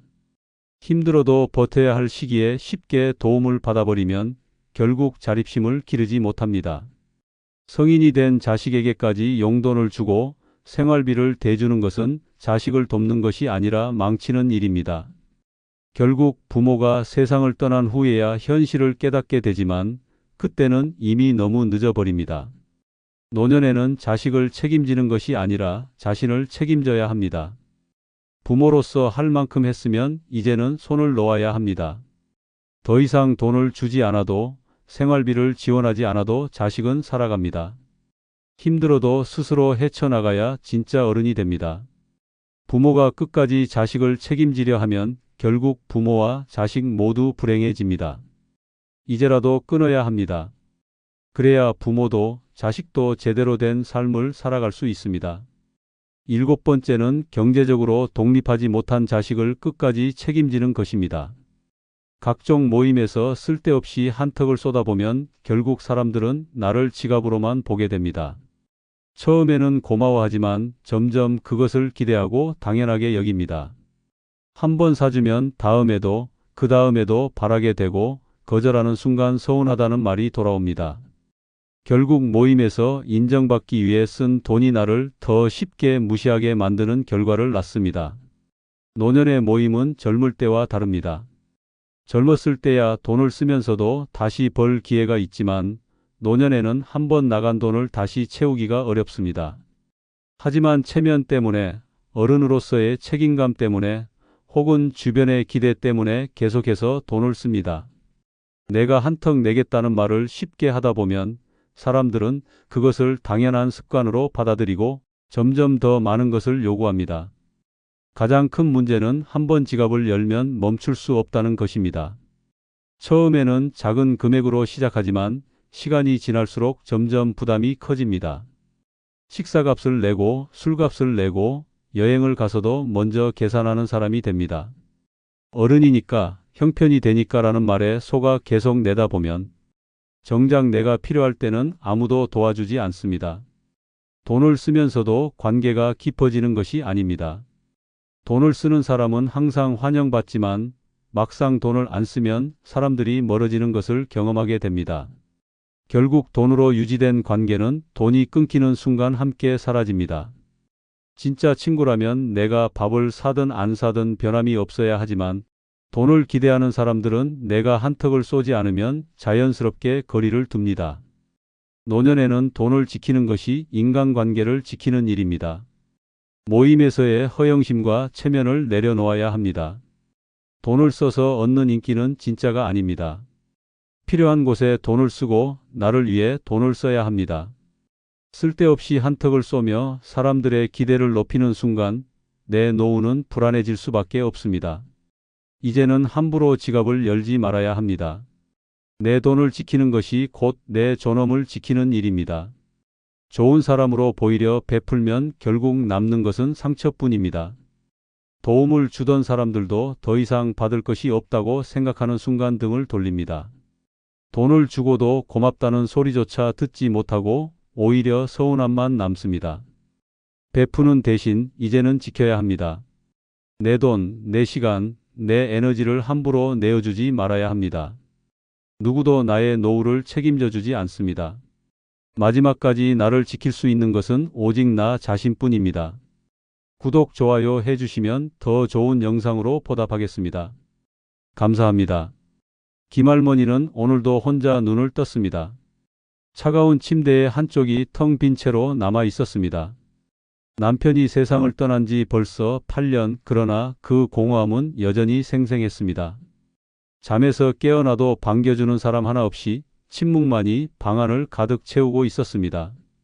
느릿하게 몸을 일으켜 거실로 나왔습니다. 손때 묻은 소파와 발행 커튼, 그리고 남편이 생전에 걸어두었던 사진이 그대로 걸려 있었습니다. 세월이 흘러도 집안 풍경은 달라지지 않았습니다. 달라진 것은 오직 김할머니 뿐이었습니다. 남편과 함께였을 때는 이 집이 따뜻하게 느껴졌지만 이제는 벽조차 차갑게만 느껴졌습니다. 늦은 아침 김할머니는 찬밥에 물을 부어 대충 한 끼를 해결했습니다. 예전 같았으면 남편이 잔소리를 했을 것입니다. 여보, 이렇게 대충 먹으면 어떡해? 반찬도 좀 챙겨 먹어. 하지만 이제는 아무도 잔소리를 해주지 않습니다. 김할머니는 숟가락을 내려놓고 한숨을 내쉬었습니다. 자식들은 모두 출가했습니다. 명절에나 얼굴을 비추지만 그것도 점점 형식적인 만남이 되어 가고 있었습니다. 전화 한 통도 점점 줄어들었고 연락이 와도 바쁘다는 말뿐이었습니다. 김할머니는 더 이상 자식들에게 부담이 되고 싶지 않아 먼저 연락하는 일도 줄어들었습니다. 하지만 마음 한구석에서는 자식들의 목소리가 간절했습니다. 무료한 시간을 달래기 위해 TV를 켰습니다. 화면 속에서는 사람들이 떠들고 웃었지만 김할머니에게는 그저 소음처럼 들릴 뿐이었습니다. 한참을 멍하니 바라보다 결국 리모컨을 내려놓았습니다. 아무리 시간을 보내려 해도 허전함은 채워지지 않았습니다. 창밖을 내다보니 노부부가 손을 잡고 공원을 산책하고 있었습니다. 서로를 바라보며 웃고 있는 모습이 유난히 눈에 들어왔습니다. 김할머니는 애써 외면했지만 이미 가슴 속에는 알 수 없는 감정이 차올랐습니다. 나도 다시 누군가와 함께 할 수 있을까? 그 생각이 들자 스스로 피식 웃었습니다. 이 나이에 무슨 하지만 마음속 깊은 곳에서 외로움이 점점 더 짙어져 가고 있었습니다. 하루하루가 똑같았고 남은 생이 끝없이 이어지는 긴 밤처럼 느껴졌습니다. 그날 밤 김할머니는 불 꺼진 방에서 천장을 바라보며 잠들지 못했습니다. 세상의 모든 빛이 사라진 듯한 어둠 속에서 깊은 한숨만이 조용히 퍼져 나갔습니다. 김할머니는 여느 날과 다름없이 무료한 하루를 보내고 있었습니다. 외로움에 지쳐가던 어느 날 동네 마트에 장을 보러 나섰습니다. 무거운 장바구니를 들고 터덜터덜 걸어가던 중 앞에서 다가오는 한 노신사가 있었습니다. 깔끔하게 빗어 넘긴 머리, 반듯한 옷차림, 그리고 온화한 미소를 가진 남자였습니다. 그는 자연스럽게 김할머니 앞에 멈춰 서더니 정중한 목소리로 말을 걸었습니다. 실례합니다. 혹시 이 근처에 좋은 식당이 있을까요? 김할머니는 순간 당황했습니다. 오랜만에 누군가가 말을 거는 일이었고 그것도 또래의 남성이었습니다. 잠시 머뭇거리다 가까운 국밥집을 알려주었습니다. 아, 그렇군요. 그런데 혹시 시간이 괜찮으시면 같이 식사 어떠세요? 너무나도 자연스러운 제안이었습니다. 김할머니는 어색한 미소를 지으며 손사래를 쳤지만 박할아버지는 부드러운 말투로 다시 한번 권했습니다. 혼자 드시는 것보다 함께 먹으면 더 맛있지 않겠어요? 그 말에 김할머니는 결국 자리에 앉았습니다. 따뜻한 국밥 한 그릇을 앞에 두고 오랜만에 누군가와 함께하는 식사가 시작되었습니다. 박할아버지는 말솜씨가 좋았습니다. 살아온 이야기, 젊은 시절의 추억, 노년의 외로움에 대한 생각까지 자연스럽게 풀어나갔습니다. 사실 저도 아내를 먼저 보내고 혼자 사는 게 너무 힘들었습니다. 자식들은 다 바쁘고 하루하루가 지루하기만 했어요. 김할머니는 그 말에 깊이 공감했습니다. 자신과 같은 처지의 사람이 또 있다는 것이 위로처럼 느껴졌습니다. 박할아버지는 김할머니의 이야기를 경청하며 따뜻한 눈빛을 보냈습니다. 식사가 끝난 후 박할아버지는 조심스럽게 말을 꺼냈습니다. 오늘 이렇게 우연히 뵌 것도 인연인데 가끔 만나서 식사라도 함께하면 어떨까요? 김할머니는 순간 망설였습니다. 하지만 외로운 나날을 보내던 그녀에게 이 만남은 작은 희망처럼 느껴졌습니다.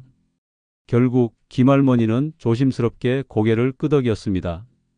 그날 이후 두 사람은 자주 연락을 주고받으며 함께 시간을 보냈습니다. 공원을 걷고 찻집에서 담소를 나누고 함께 시장을 보러 가기도 했습니다. 박할아버지는 언제나 자상했고 김할머니를 따뜻하게 배려해 주었습니다. 박할아버지와의 만남이 잦아질수록 김할머니의 마음속에 알 수 없는 감정이 싹텄습니다. 오랜 세월 외로움에 지쳐가던 그녀에게 박할아버지는 한 줄기 따뜻한 햇살처럼 느껴졌습니다. 함께 있으면 웃을 일이 많아졌고 아무도 들어주지 않던 그녀의 이야기를 경청해주는 사람이 생겼습니다. 어느 날 박할아버지는 다정한 목소리로 김할머니를 바라보며 말했습니다. 할머니, 저희 나이에는 시간이 참 소중하지 않나요? 그 말에 김할머니는 조용히 고개를 끄덕였습니다. 시간이 흐를수록 더욱 깊어지는 외로움을 누구보다 잘 알고 있었습니다. 박할아버지는 김할머니의 손을 살며시 잡았습니다.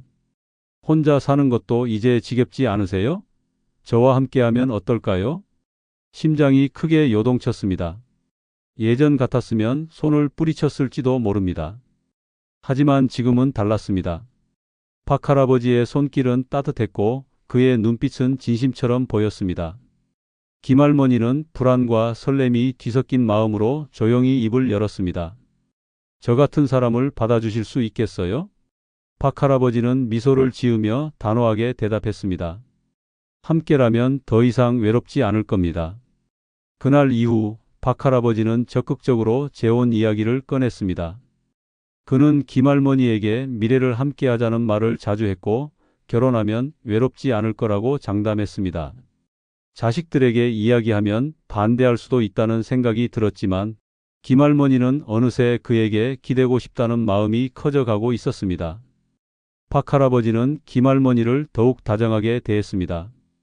공원 산책을 할 때면 자연스럽게 손을 잡았고 식사 자리에서는 그녀의 반찬을 먼저 챙겨주었습니다. 이제부터는 제가 할머니를 지켜드릴게요. 그 말이 김할머니의 가슴을 파고들었습니다. 남편이 떠난 후 아무도 그녀를 지켜준다고 말해준 사람이 없었습니다. 박할아버지의 한마디가 외롭던 마음을 단숨에 녹였습니다. 며칠 후 박할아버지는 조심스럽게 김할머니에게 프로포즈를 했습니다. 서로 외롭게 살지 말고 남은 시간이라도 함께해요. 후회하지 않도록. 김할머니는 긴 시간 고민했습니다. 그러나 결국 오랜 외로움을 견딜 수 없어 박 할아버지의 손을 잡았습니다. 그리고 마침내 두 사람은 가족들에게 알리지 않은 채 조용히 재혼을 결정했습니다. 김할머니는 재혼 후 새로운 삶을 기대했습니다. 오랜 외로움 끝에 찾아온 동반자와 함께라면 남은 생이 더 따뜻하고 행복할 거라고 믿었습니다. 박 씨도 처음에는 자상하고 다정했습니다. 매일 아침 김할머니를 챙겨 주었고 산책을 나가면 자연스럽게 손을 잡아 주었습니다. 하지만 그 행복은 오래가지 않았습니다. 시간이 지나자 박 씨의 태도가 점점 변하기 시작했습니다. 처음에는 사소한 것들이 눈에 띄었습니다. 예전에는 직접 요리를 해주겠다며 애정을 표현하던 박 씨가 이제는 밥상을 차려주길 당연하게 생각했습니다. 여보, 밥은 아직 안 돼요? 김할머니는 조금 서운했지만 그래도 남편을 위해 기꺼이 움직였습니다. 오랜만에 다시 가족을 위해 요리하는 기분이 들었고 박 씨가 맛있게 먹는 모습을 보면 뿌듯하기도 했습니다. 하지만 이상하게도 시간이 갈수록 그는 더 이상 고마워라는 말을 하지 않았습니다. 집안일도 마찬가지였습니다. 처음에는 함께 청소도 하고 장도 보러 가던 사람이 이제는 소파에 앉아 TV를 보면서 자연스럽게 김할머니에게 일을 떠넘겼습니다. 여보, 거실 좀 치워줘. 먼지가 많네. 빨래는 다 돌렸어? 내 셔츠 꼭 다려줘. 김할머니는 불편했지만 남편이 편하게 지내길 바라는 마음에 묵묵히 그의 요구를 들어주었습니다. 하지만 점점 김할머니의 하루는 집안일로 가득 차기 시작했습니다. 마치 아내가 아니라 가정부가 된 듯한 기분이 들었습니다. 더 이상 다정한 말도 따뜻한 눈빛도 사라져 갔습니다. 예전에는 김할머니의 손을 꼭 잡고 당신 덕분에 행복하다라고 말해 주던 박 씨가 이제는 무뚝뚝하게 혼자 휴대폰만 들여다보고 있었습니다. 여보, 요즘 왜 이렇게 바빠요? 김할머니가 조심스럽게 물었지만 박 씨는 시큰둥한 얼굴로 대답했습니다. 그냥 피곤해서 그래. 예전과는 확연히 달라진 태도였습니다. 김할머니는 마음이 서늘해지는 걸 느꼈습니다. 설마 내가 잘못한 걸까? 내가 뭔가 부족해서 그런 걸까? 스스로 자책하기 시작했습니다. 그러던 어느 날 우연히 박 씨가 전화를 받는 모습을 보았습니다. 평소와는 다른 조심스러운 태도였습니다. 목소리는 낮았고 누군가와 심각한 대화를 나누는 듯 했습니다. 아직 해결 못했어. 조금만 기다려. 김할머니는 순간 가슴이 철렁 내려앉았습니다. 도대체 무슨 일일까? 왜 자신에게는 말하지 않는 걸까? 불안한 예감이 그녀를 서서히 잠식해 갔습니다. 그날 밤 김할머니는 잠을 이루지 못했습니다. 박 씨는 점점 멀어지고 있었고 그녀는 알지 못하는 어떤 비밀이 그와 함께하는 삶을 뒤흔들고 있었습니다. 김할머니는 불안한 마음을 애써 다독이며 하루하루를 보냈습니다. 박 씨의 태도는 변함없이 무관심했고 그녀는 점점 더 소외감을 느꼈습니다. 대화도 줄어들었고 식사 시간에도 각자 휴대폰만 바라보며 조용히 밥을 먹었습니다. 함께 살면서도 점점 더 낯선 사람이 되어 가는 기분이 들었습니다. 어느 날 김할머니 앞으로 한 통의 우편물이 도착했습니다. 은행에서 온 등기 우편이었습니다. 이상한 기분이 들어 봉투를 뜯어보니 낯선 서류가 가득했습니다. 대출 연체 통지서. 김할머니는 순간 머리가 하얘졌습니다. 그녀의 이름으로 된 대출 내역이었고 상당한 금액이 적혀 있었습니다. 더 충격적인 것은 그동안 단 한 번도 상환이 이루어지지 않았다는 사실이었습니다. 믿을 수 없었습니다. 자신은 대출을 받은 적이 없었습니다. 그런데 어떻게 이런 일이 벌어진 것인지 이해할 수 없었습니다. 손이 떨려 서류를 꼭 쥔 채 거실로 나갔습니다. 박 씨는 소파에 앉아 태연하게 TV를 보고 있었습니다. 김할머니는 떨리는 목소리로 물었습니다. 여보, 이게 뭐예요? 박 씨는 그녀가 들고 있는 서류를 보더니 순간 얼굴이 굳어졌습니다. 하지만 이내 태연한 척하며 시선을 돌렸습니다. 아, 그거. 내가 급해서 잠깐 당신 명의로 대출을 받았어. 걱정하지 마. 곧 갚을 거야. 김할머니는 충격의 말을 잇지 못했습니다. 내 명의로 대출을 받았다고요? 왜 제 허락도 없이 그런 일을 했어요? 박 씨는 한숨을 쉬며 성가신 듯한 표정을 지었습니다. 별일 아니야. 그냥 절차가 좀 복잡해서 당신 이름을 빌린 것뿐이야. 곧 정리될 거니까 괜히 호들갑 떨지 마. 김할머니는 가슴이 쿵 하고 내려앉았습니다. 믿었던 남편이 자신 몰래 빚을 낸 것도 모자라 마치 대수롭지 않은 일처럼 행동하는 모습이 너무나 낯설게 느껴졌습니다. 이건 내 문제가 아니라 우리 문제예요. 이런 큰일을 왜 혼자 결정했어요? 박 씨는 짜증이 섞인 목소리로 대답했습니다. 당신한테 말하면 괜히 걱정할 것 같아서 그랬어. 당신은 신경 쓰지 말고 그냥 있으면 돼. 김할머니는 가슴이 무너지는 기분이었습니다. 처음에는 따뜻했던 사람이 이렇게 변해버릴 줄은 꿈에도 몰랐습니다. 이제야 모든 것이 이해되었습니다. 박 씨가 점점 무관심해진 이유, 통화를 조심스러워했던 모습, 그녀를 집안일 도우미처럼 대했던 행동들, 모든 것이 하나로 연결되었습니다. 김할머니는 서류를 꼭 쥐고 아무 말 없이 자리를 떠났습니다. 박 씨는 별 관심 없다는 듯 다시 TV 화면을 바라보며 리모컨을 눌렀습니다. 김할머니는 깊은 한숨을 내쉬었습니다. 이제야 깨달았습니다. 자신이 돌이킬 수 없는 함정에 빠졌다는 사실을. 김할머니는 손에 쥔 대출 서류를 내려다보며 깊은 한숨을 내쉬었습니다. 믿었던 남편이 자신 몰래 대출을 받았다는 사실이 도저히 받아들여지지 않았습니다. 박 씨의 태도는 더욱 이해할 수 없었습니다. 마치 별일 아니라는 듯 무심했고 김할머니의 불안과 분노를 전혀 개의치 않는 모습이었습니다. 며칠이 지나도 박 씨는 대출에 대한 언급을 하지 않았습니다. 마치 아무 일도 없었던 것처럼 행동하며 김할머니가 차려준 밥을 먹고 집안일을 시키고 TV 앞에 앉아 시간을 보냈습니다. 김할머니는 참을 수 없었습니다. 다시 한번 대화를 시도했지만 돌아오는 대답은 똑같았습니다. 걱정하지 말라니까. 곧 갚는다니까 왜 이렇게 호들갑이야? 김할머니는 더 이상 참지 못하고 은행에 직접 찾아갔습니다. 상담 직원에게 대출 내역을 확인한 순간 그녀의 온몸이 얼어붙었습니다. 한 건의 대출이 아니었습니다. 김할머니의 명의로 여러 금융기관에서 그에게 대출이 이루어져 있었습니다. 박 씨가 말했던 것보다 훨씬 심각한 상황이었습니다. 직원은 연체가 계속되면 신용불량자가 될 수 있다고 경고했습니다. 김할머니는 두려움에 휩싸였습니다. 자신이 빚을 진 것도 아닌데 남편의 행동으로 인해 모든 책임을 떠안게 될지도 모른다는 생각이 들었습니다.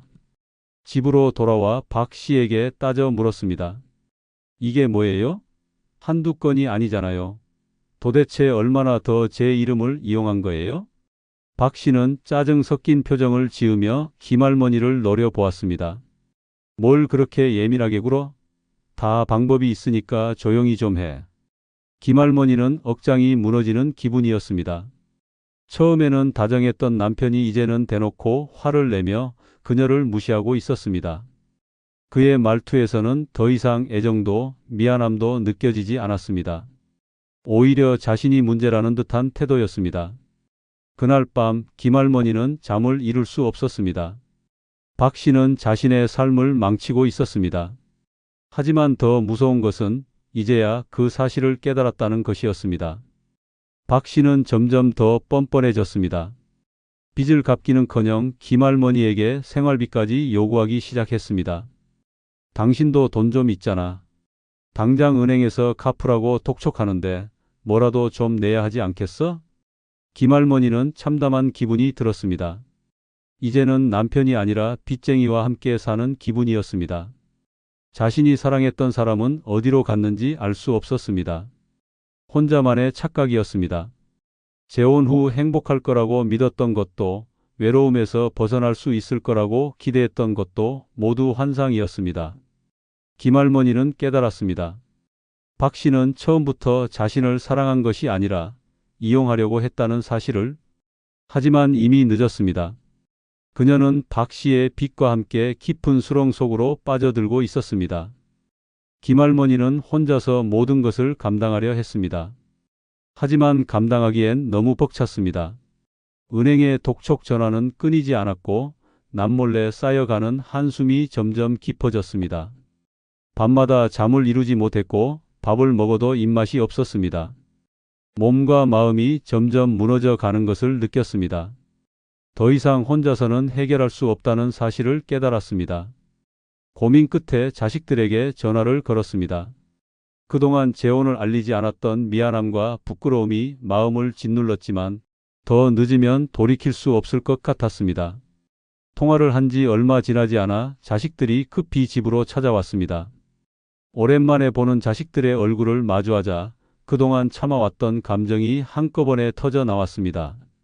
떨리는 목소리로 박 씨와의 결혼 생활, 그가 숨긴 빚, 그리고 자신이 명의만 빌려준 줄 알았던 대출이 점점 감당할 수 없는 짐이 되어버렸다는 사실을 털어놓았습니다.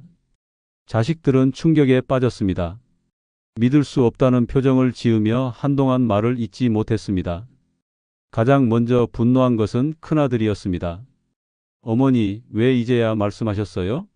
이런 큰일을 혼자 감당하려 하셨어요? 김할머니는 그저 고개를 떨궜습니다. 차마 자식들에게 폐를 끼치고 싶지 않았지만 결국 이렇게까지 되어버렸다는 사실이 너무도 서글펐습니다. 딸은 울먹이며 김할머니의 손을 꼭 잡았습니다. 엄마, 이제 걱정하지 마세요. 이건 엄마 혼자 해결할 일이 아니에요. 우리가 도울게요. 자식들은 즉시 변호사를 찾았습니다. 박 씨가 김할머니의 명의를 도용해 빚을 낸 부분에 대해 법적 대응을 준비했고 대출 기관에도 연락해 상황을 설명했습니다. 박 씨가 더 이상 김할머니의 돈을 이용할 수 없도록 모든 계좌를 정리하고 남은 빚에 대해서도 해결 방법을 찾아 나갔습니다. 며칠 후 자식들은 박 씨를 직접 찾아갔습니다. 그동안 무심했던 태도와는 달리 박 씨는 자식들의 단호한 모습에 당황하는 기색이 역력했습니다. 큰아들은 분노를 참지 못하고 단호하게 경고했습니다. 우리 어머니한테 더 이상 기대하지 마세요. 당신이 저지른 일 더는 묵과하지 않겠습니다. 박 씨는 억울하다는 듯 변명했지만 더 이상 통하지 않았습니다. 법적 대응까지 준비된 상황에서 그는 결국 김할머니를 완전히 놓아줄 수밖에 없었습니다. 김할머니는 마침내 박 씨와 완전히 결별했습니다. 모든 것이 끝난 후 김할머니는 깊은 한숨을 내쉬었습니다. 자식들에게 미안하고 고마운 마음이 교차했지만 이제라도 다시 삶을 되찾을 수 있다는 사실이 다행스럽게 느껴졌습니다. 그날 밤 김할머니는 오랜만에 깊은 잠에 들었습니다. 더 이상 독촉 전화에 시달릴 필요도 눈치 보며 살아갈 필요도 없었습니다. 자식들의 사랑과 도움 덕분에 다시 살아갈 희망을 얻었습니다. 비록 상처는 남았지만 이제는 혼자가 아니라는 사실이 김할머니를 위로해 주었습니다.